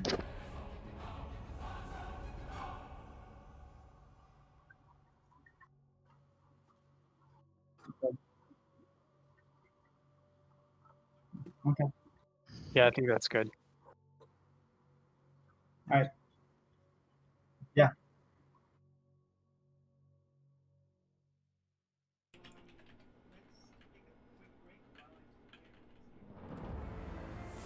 Alright guys, while we wait for this next match, I'm gonna play DB's assessment on this Code S matchup between SirMalagant and Freeden. Right? So let's show that. Let's show Freeden and Malagant here. You can check them out right here, dude. Right there. Freeden, Malagant, Code S. Oh, this is gonna be a very scrappy, cheesy game, I think. So let's hear from DB what he thinks this game is going to be. And now, the moment we've all been waiting for. Our Code S matchup. Tonight, we have two very wonderful players, as are all of our players. But this game is interesting. We have Mr. Freeden sitting at 1-2. Now, you would think, if you're sitting at 1-2 so late in the season, your chances may be slim. And you would be right, but in this Code S, it is not so easy to say because everyone is in contention right now, except for Wava, who's already out. Freeden has tonight's game and one more against Seth later on. So if he loses tonight, he actually still could make the playoffs, depending on how the other games work out. SirMalagant, on the other hand, is sitting at 2-1 in second place, actually tied for second place. And so even a loss tonight would still keep him in contention. However, a win tonight could definitely secure his position in the playoffs. And so that's what he'll be looking forward to do tonight too. Freeden, I know Freeden really wants this win because a win tonight would make his chances that much easier. And he really should take this W if he wants to advance. It's hard to say. Let's look at our players real quick here. SirMalagant is our Protoss player in the Diamond League. He came in second place last season, and he's sitting around that same spot right now. So he's strong, and he's consistently strong, and he's going to play a tough game. Freeden needs to be on his A game. Let's look at his strategies. SirMalagant has weird builds, and he loves Dark Templars, and he loves to build those gateways and get those charge lots all in. We don't know. His favorite StarCraft 2 player is SOS. And on the other side of the map, we will have Freeden. Freeden is our rookie this year. He's going to be playing Terran, also in the Diamond League. He likes to use all Planetary Fortress, and believe it or not, sometimes on the offensive. He actually used an offensive Planetary Fortress last time he played, which was really fun to watch. So we don't know how this could go. I do think the pressure will be on Freeden for this one, but if he can pull this upset off, that would be great for him in his position. So without further ado, let's watch this exciting Code S matchup. Gentlemen, have fun and good luck. All right, thanks DV for that assessment on the games. I'm excited. This is the Code S matchup. This is Freedom. The one's playing is Freeden, so this is very different, okay? In fact, on ladder, he gets confused as me all the time. Alright, so we just need our cameras on, and we can get this underway. I'll be casting this final matchup with the trio of myself, DB, and Seth. So we'll do full analysis on this. DB will do the play-by-play. I think we'll be all set. Do they not have their cameras? Yeah, so Freeden cannot do camera right now because he has a lot of things going on behind him. But SirMalagant should. Yeah, let's get them on. Anyway, we're gonna get this started. This is FSL Season 2 Code S. all right. The bottom left, the Protoss player. He is SirMalagant.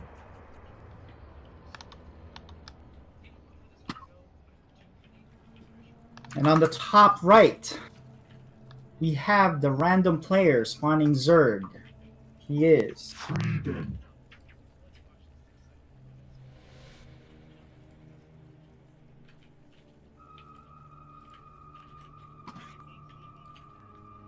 all right. Okay, so he's random. It's a ZVP. But guess what? Malagant is so used to playing ZVP.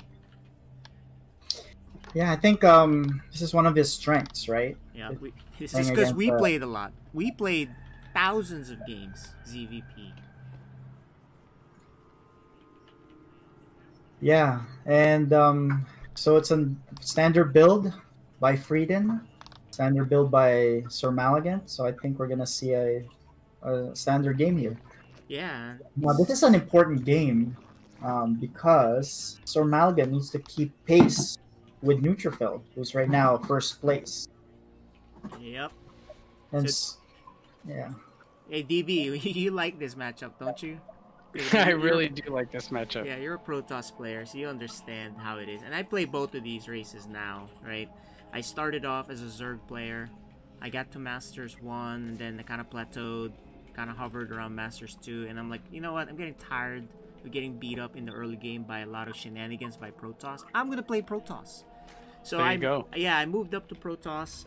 Got to Masters 1 also. Right now I hover between Masters 2 and 3. So I'm almost even with these two races. So I like this matchup a lot. So and I guess that brings up a good question. How do you feel about early game Protoss versus Zerg? Who's stronger? And then when you get to mid game, does it change, or is this continuation of the beginning?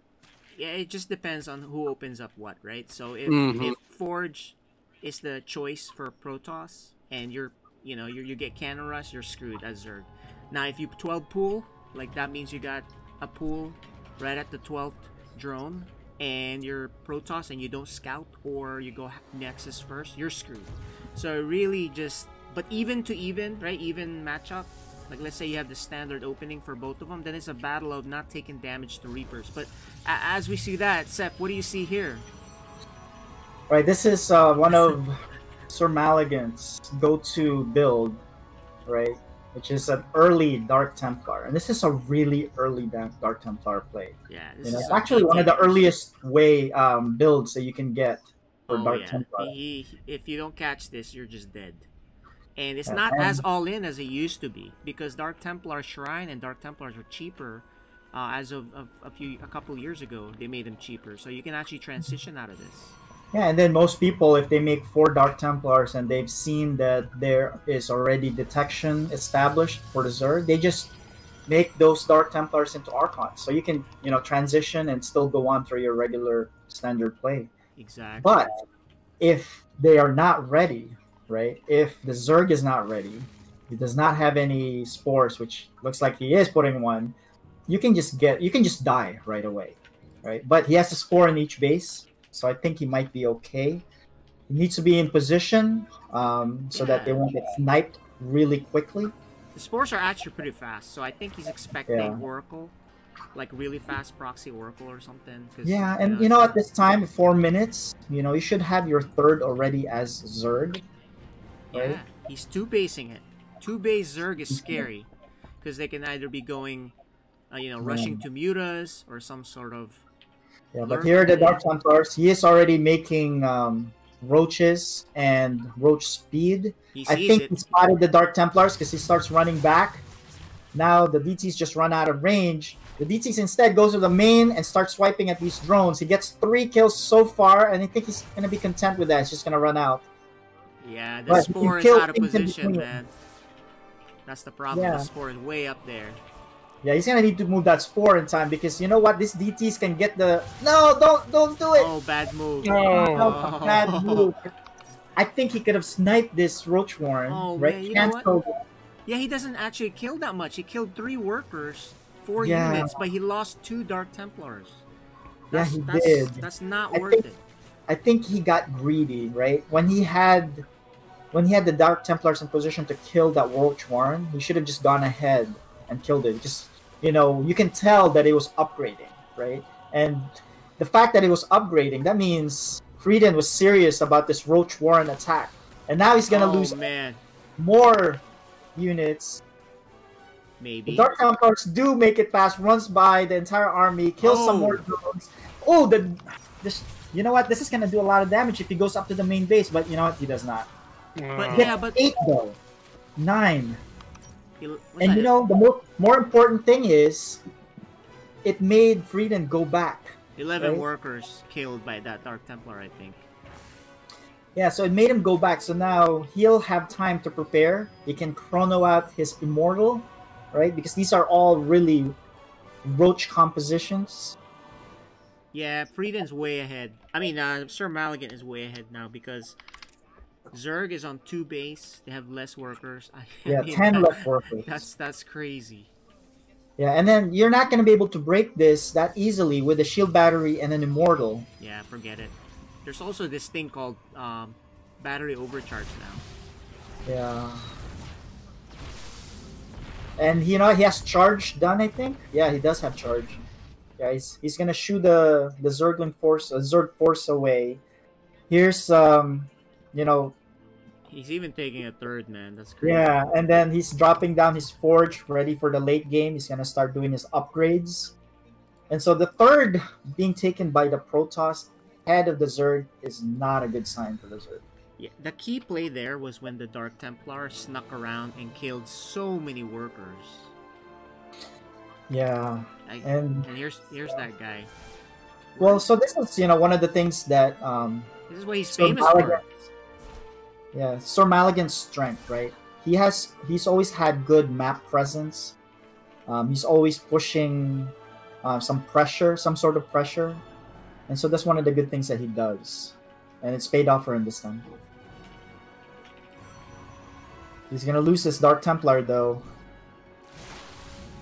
Oh, he still doesn't see where that came from, and that's the pylon on the top. Yes, and right so there. He just missed it.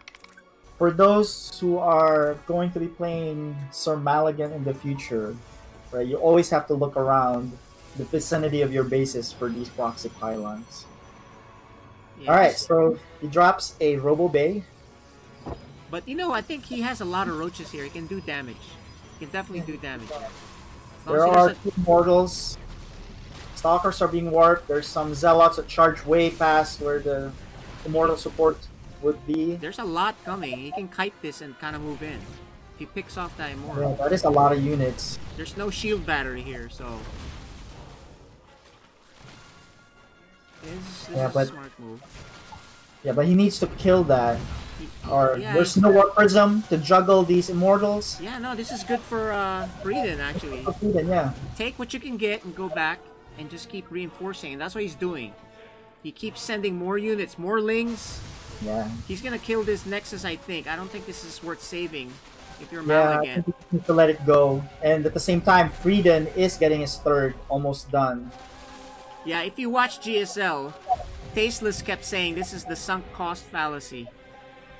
Like, this is already lost. He keeps sinking funds into this, right? Yeah, and it's not worth it. It just gets worse. Take your losses, right? You just decide, okay, I'm gonna lose that regardless. I don't want to lose anymore.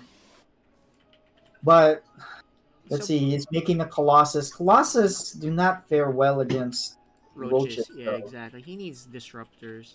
But the thing is, Freeden made it a little bit closer. He's still behind, don't get me wrong, because look at the worker count. He just got this third up, and he's gonna kill that queen with his pesky DTs.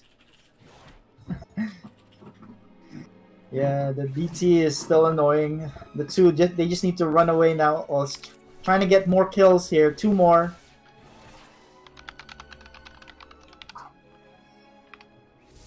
Yeah, it gets surrounded, but, the 2 kills, maybe it's not worth it. What do you think, Dan? What would you do in this spot? I love how you're asking me that question. Yeah, I would panic. I would panic and call you up, KJ, and be like, "What am I gonna do?" No, honestly, I have no idea. This is wonderful to watch. He had the lead. Yeah. Right. So here's Hive. Wonder what type of Hive tech that he's looking to get for him to go really quick Hive. Oh man, you know what? Here's the thing. Malagant's gonna keep sending something through that pylon, right? So, well, we'll see what happens here. This is a big fight. Yeah, I mean, the Colossus will deal with the lings, but he needs more immortals to deal with these roaches. So he just added the sentries. I feel like that should have happened a while ago. Am I wrong? Yeah, you're right. I mean, it's a good thing to have. Maybe he just didn't have the gas. It's always good to force field these guys out. He doesn't have a Ravager, so... Yeah, but you're right, because you need time for these sentries to build up energy. Right now... Hydra then. Hydra's coming out. You know what? Freeden is scrappy player. Like, he's really making lots of stuff. He saturated his third. He's in good shape. Malagant's about to saturate his third, so he's come back a little bit here. Yeah. But I still give the edge to Malagant. Yeah, I still don't see what he got the hive early for. Oh, there it is. It's probably for Vipers to pull. There it is. Right? He's making Ultras?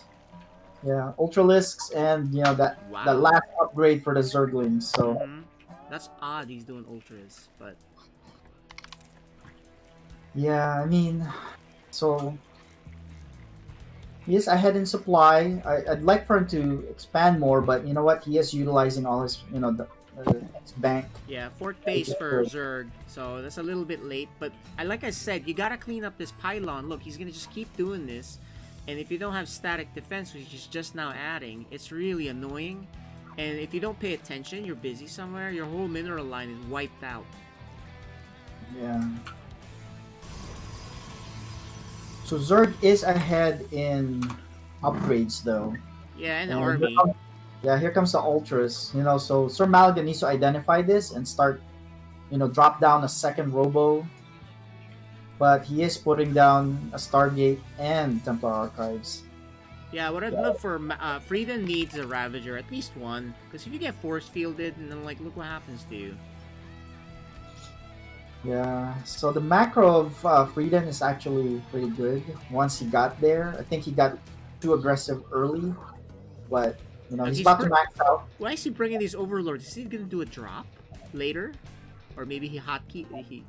Yeah, he probably just did a big box and included them. Whoops. But here's a force field. That's what I'm talking about. That force field, man. Yeah. But he does have the force field breakers, and that's the Ultralists. Yes. But the thing is, SirMalagant hasn't identified that yet. I don't see the production tab yet, and he still only has one Robo. He's coming from one angle. Zerg ideally really wants to attack from multiple. Yeah, he's sending BTs up into the third in the meantime. This is what I'm talking about. That's 4. Oh. Alright, so let's see the big battle in the main army. The main army runs back, but SirMalagant chases, takes out the Ultralisk. Yeah, that one Colossus is doing serious work. But he gets his army split up because when he went up the ramp, that was a third of them miscontrol. went the wrong way. Yeah, actually, he can wreck this army if he goes a move into here now. He can wreck the Protoss army. They're the Zealots to provide buffer for the Colossus. The Colossus are doing work, but then I think he might get picked off. Now he runs back. But the Colossus... Oh no, both of the Immortals get picked off by the Lings. This is the Swarm. Yeah, this is the Swarm. I think this is gonna... Looks like the sign of an end here. Freeden just needs to send his units back. He needs to clean it up. Clean up this thing. Slowly take his time. He really can't force too much. You don't know what's waiting for you on the other side of that Protoss wall, right? There could be a couple disruptor shots, change the game. So he's being conservative. There are 5 Vipers on the way. I think he's going to be yanking those Colossi. That's exactly what you do. Yeah, I think... he's behind because he lost his 4th base, SirMalagant. There's a Templar, so he could feed back these guys. He's gonna, look at these Vipers. They're gonna charge up now. Be careful you don't kill that lair. But I think he used up his... oh yeah, he still has Templars. Yeah, that's a lot of Vipers. You're gonna get that... Don't kill that hive. If you kill that hive, man, that would be like... I've done that before.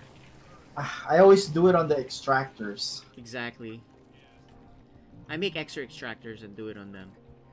Well, make extra evos, I mean. Evos, yeah. Yeah. But, right then, you're gonna see the scariness that is the Zerg Swarm here. I'm looking forward to it. Does he have Storm? Yeah, he does. He researched Storm. Okay. But I don't think he has an answer for all of those Ultralisks. And those Ultralisks are pretty much maxed out, right? Yeah. It's 4-1. Got its extra what is it? The Carapace upgrade? Carapace, yeah. Okay, here it is. The hope here, though, is the choke. Which, Zerg is... Okay, here we go. Let's see these abducts. He's probably Feedback, Ice Storms. There's the abduct. Oh, there's the one. That's the force field might not matter. Well, actually, it's doing well because this choke is terrible, but there's the Side Storm is beautiful. This is a smart move for Freeden. He can throw this game away if he goes in there and just throws all the units. Another Side Storm. There it is. Oh my goodness. This is really what you don't want to do. Yeah, I mean, you have to go around. Go around, yeah, exactly. Fight on this side. Don't do that as Zerg, guys. It's like sometimes as Zerg, you're so used to throwing units away because your units are you know, what do you call that? Is it dispensable? It's expendable, right? But then they're really not at a certain point, especially not ultras. So he does rotate around to the other side and picks off that 4th base. These storms are beautiful. Oh but my goodness. Yeah, I think he's gonna be able to take care of this army. Yeah, he's got and the. You know what? Yeah, you know what? SirMalagant takes enough supply lead, and he's also doing work on the Zerg's 4th base. If you can take a look at it, yeah. There was a Zealot run by. And this is what I'm saying. He didn't clean up. He needed to clean up that pylon. Oh, he's gonna give up. Oh my! Oh! I thought that was won by Freeden, but he had that, but he forced his way in. That's what I'm talking about. Yeah, I think he felt all in there. Yeah, that was the insane one.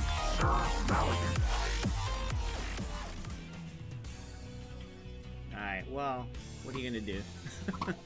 Yeah, I think he just kept butting his head in that one choke that didn't even clear out the rocks. Right? It's funny because I just had this conversation the other day with Charisse about playing Zerg. I said, stop butting your head in that small choke point. Rotate around.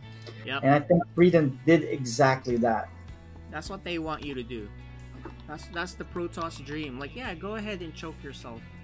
Yeah, because, you know, it's funny because you don't use Force Field when there are Ultralisks. But the Ultralisks were far enough forward that the Force Field were behind them and nothing was going to break that Force Field. Can you check their cams? Maybe it'll work or no? Alright, let's see. Let me message. Hang tight, guys. We want to get the cameras on for you guys. At least one of them. But right now it's 1-0 for Malagant. No.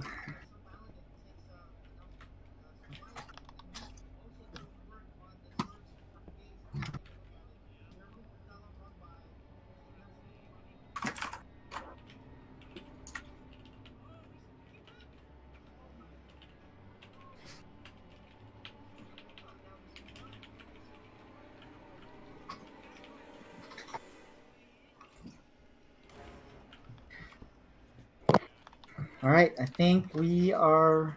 Oh man, I think if he watches, Freeden watches that game, he's gonna see how he had that pretty easily in the bag. Yeah, he just need to rotate, which he did rotate, but by the time he rotated, he lost, you know, more than half of his army already. And then the second point was that, you know, the one you kept saying about that proxy pylon. You gotta clean that, man. That's just... that caused him headache throughout the entire game. Yep. And the last one was that, you know, charge slot that got warped in and had nothing to deal with it. Yep. Anyway, guys, this is it. Game 2. Welcome to FSL Season 2 Code S.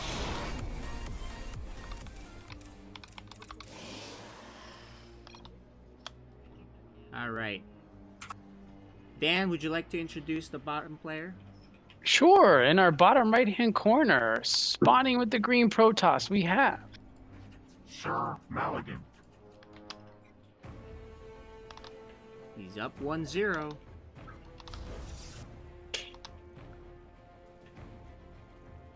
And on the top left corner, spawning Zerg again as a random player. Yes. Freeden.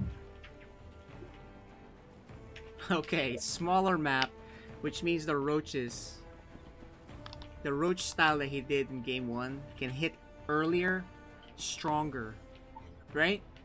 Yeah, and you know, this is the closest, or the rush distance, smallest rush distance among the maps.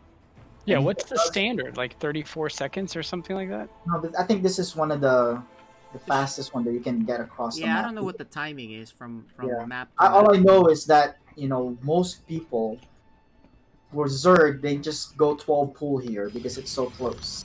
Right? Yeah. Now, of course, that carries a lot of risk, but they take advantage of it by the layout of the map. There's not a lot of. This is funny. Look at this. Oh. He actually builds his structure up the high ground, even though did he scout? No, he didn't know. Yeah, he didn't know it was a Zerg yet. Oh, that's true. That's right. I forgot it's a random. So now random, he knows. so... That's the consequence. That's the one advantage of going random, right? You do screw up the Protoss wall because they can't take a risk and put it down low. Yep. In return, you get a headache of all of the different possibilities you need to play for. That's the what you have to do to pay for that, right? You got to practice as random all the different combinations. I was thinking about this the other day. Freeden is random, and I'm actually playing Freeden this Friday, and so we have a random versus random. You have 9 different possibilities. Yeah, but the funny thing is when you play ladder, I don't know. Have you noticed this? If you play ladder, I keep getting one of the same race like in a row, and usually it's Terran. And it drives me crazy. I had 1.8 out of 9 in a row. I can testify. Yeah, it's insane.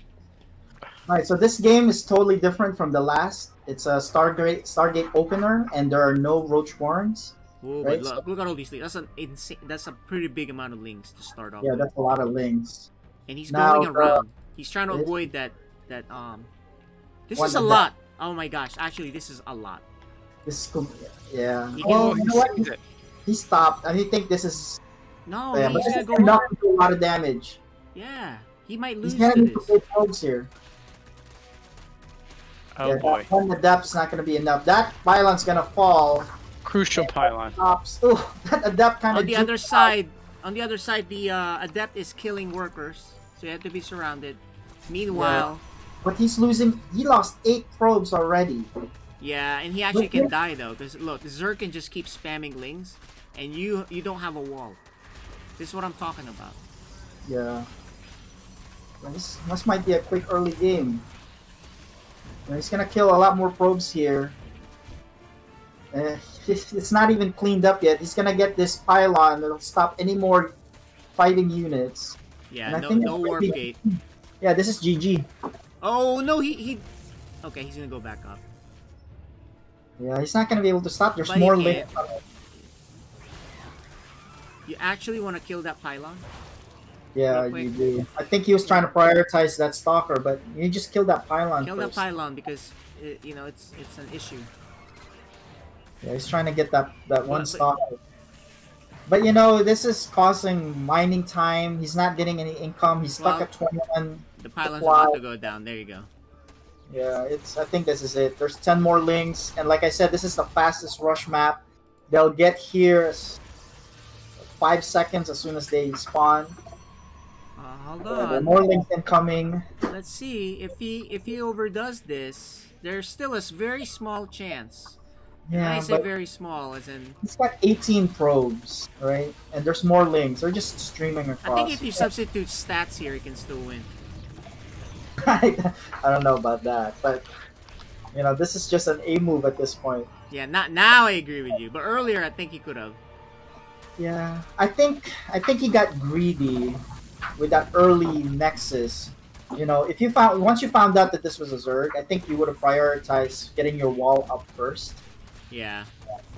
Right. Not looking and good. maybe forego your Nexus until you get that up. Because you know you don't need that much. You can get your cyber down there, you can get your second gateway down there, and then that would wall it. Hey, game 3. That's awesome. Alright, so it's good on Freeden to take advantage of the layout of that map, being a really close rush distance. And then he made SirMalagant pay for getting a little bit greedy. You can't get greedy against Zerg in this map, man. You just can't. You know how that works. You've seen games I lost DB, right? Where I'm like, I got it covered. I'm like, next thing you know, the huge flood. Yeah, you got to take into account distance. The other thing is, when you see that many army units from Zerg, you're actually already way ahead by just defending it. You don't need to do anything else. Because because you didn't have that many drones back home. Exactly. You're good because they spent their larva on those units, so they're behind. Mm-hmm.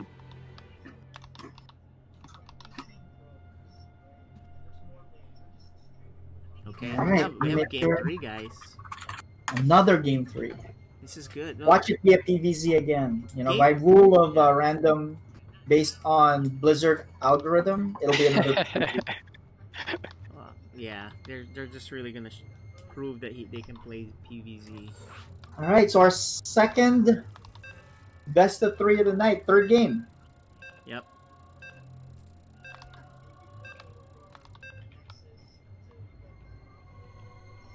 Alright guys, this is the final game. This is FSL Season 2 Code S.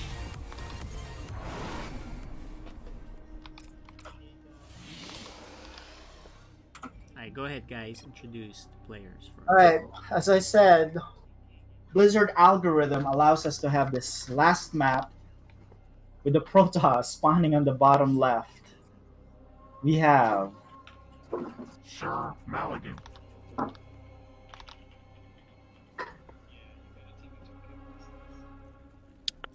And our purple Zerg spawning in the upper right-hand corner with the comeback win. Freeden.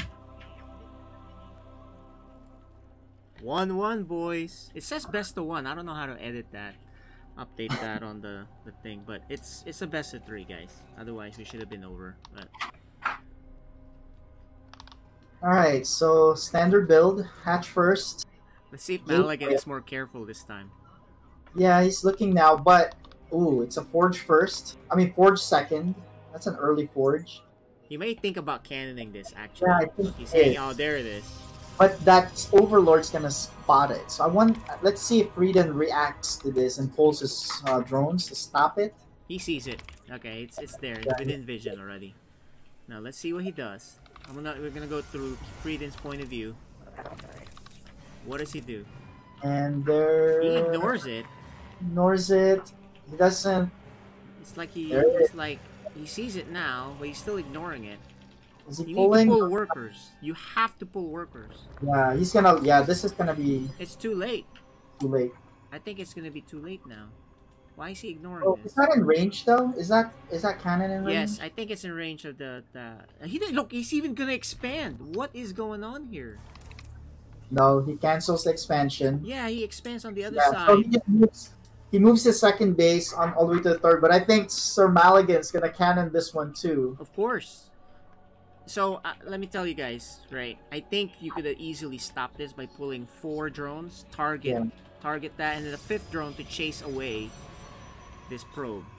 Yeah. So now Freeden's in the bind because now he canceled his second or third, or he's gonna get this free pylon, but at what cost, right? Now SirMalagant.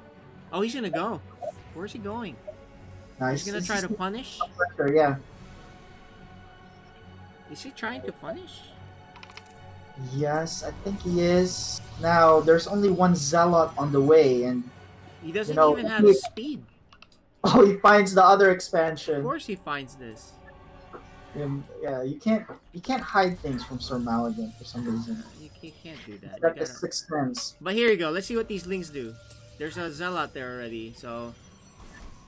Ooh, yeah, he's gonna get a surround. No, but he doesn't surround. Yeah, he runs by.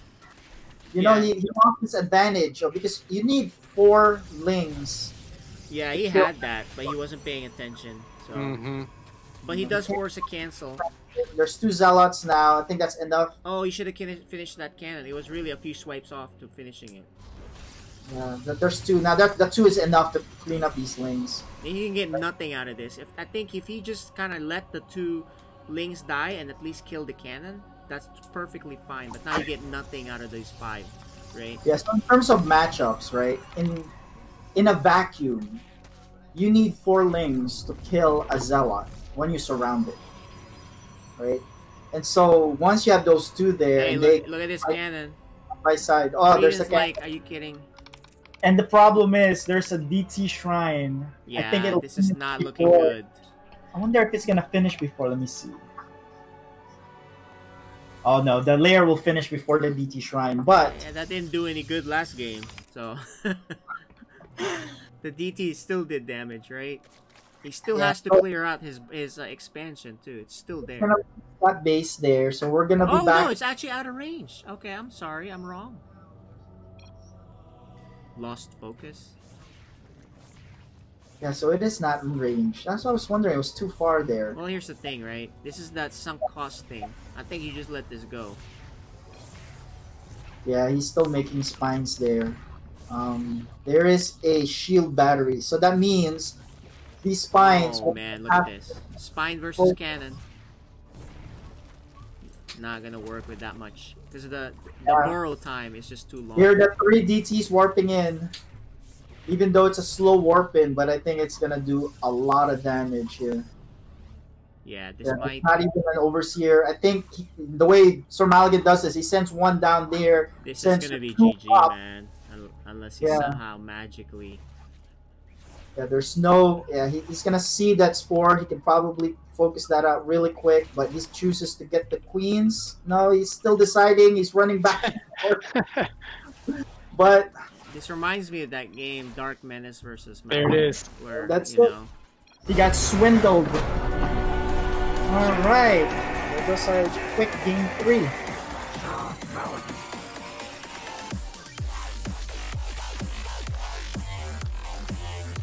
Can we get them on?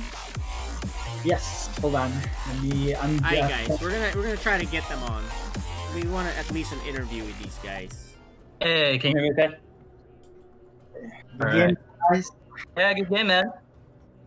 So close. Such a I close game. thought I had it like on the game 3. I was like, okay, I know what I'm doing. I was trying to stay ahead of you, and then it was just too much at once. Like, all right, doing the lane, and then deciding what to do. Like, if I survive this, what do I do next? And then with the expansion like being split like so badly like that. I was off, man. Well, Freeden, aren't you used to the Blizzard algorithm that when you do random, once you get that first race, it'll be the same 3 races? Right. Yeah, I know, right? I think there's something wrong with there. Actually, Freeden, you also had game 1, but you got stuck. Yeah, I had a really. I saw that in the stats after. Like, I was really far ahead. I had good map control, and then I made like one really bad blunder at that choke, trying to break the rock, and then I got out of it, and I was still okay. Like, maybe you won't expect if I could do it again. And then it was just dumb, and then I lost it. Yeah. So, question, Freedens. Game 2, right? We went ham on links, speed links. Did you plan that out because of the map itself, or you just saw an opening and you just went with it? Yeah. So with in game 2, I saw that Malagant had done a like kind of a common Protoss, like, to get the expansion out, and so I knew it wasn't going to be like single base DTs like the first match, which is like one of my favorites. So I saw an opportunity to go lings. I initially planned to go roaches, but then I guess at some point forgot to build my roach warren. So I was like, well, I guess I'm gonna keep going with lings then. I just kept with that until later I remembered to build it just in case. But yeah. Okay.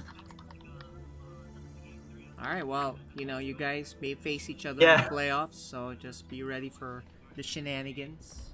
Yeah. No, it was fun. That was fun because you saw like in the first match, I was really worried about DTs, so I put the detectors up pretty early.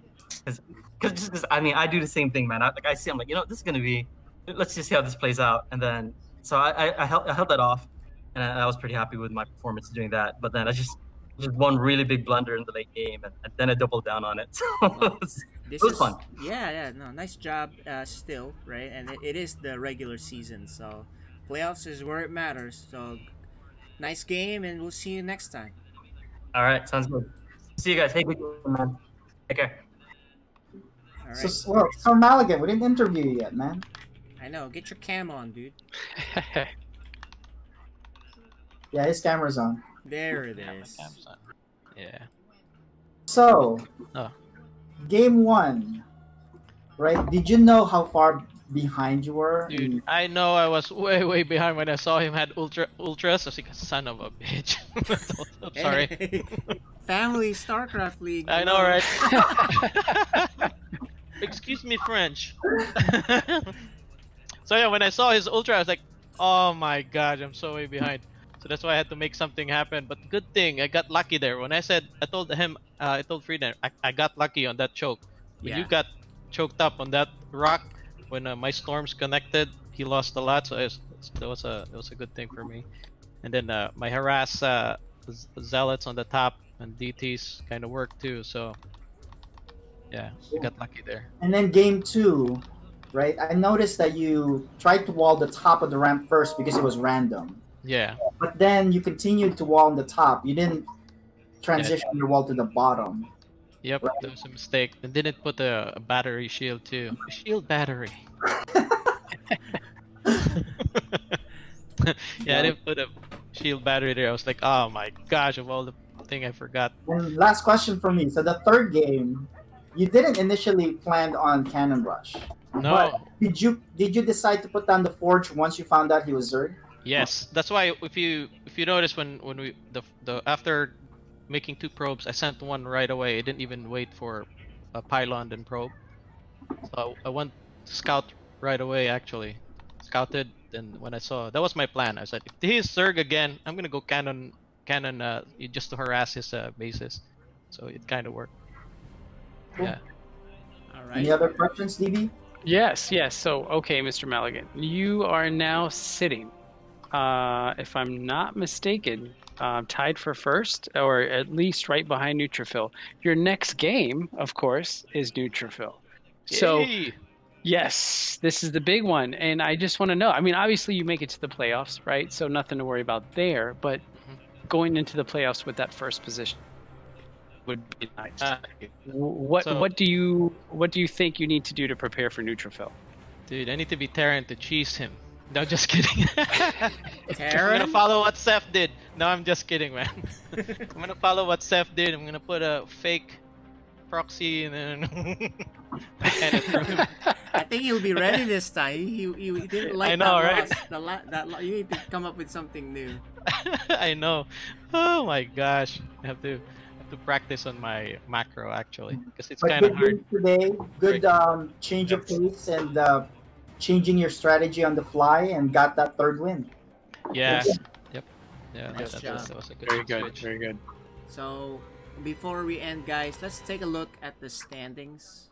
I think that would be good to show, right?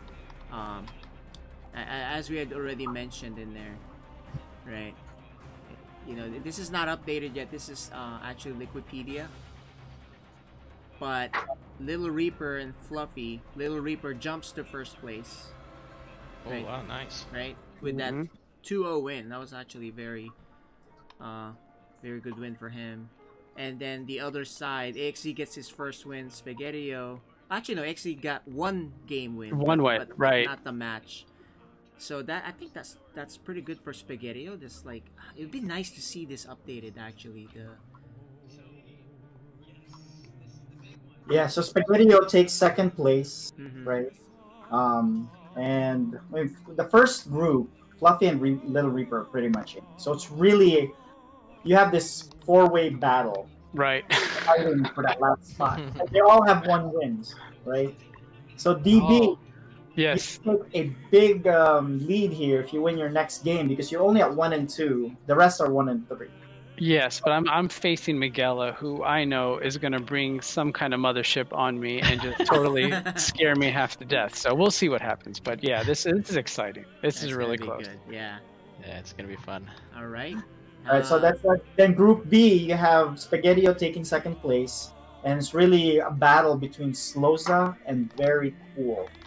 So I think the Archaic might be too far behind, but you know what? It's not eliminated yet. Right. And then the Code S is the one where it gets a little bit crazy because we have a bunch of 1-loss, well, 3 of them, 1-loss players here. Dark Menace is still there. It's dangerous. Freeden is still dangerous. I think the only one eliminated is Wava. Right.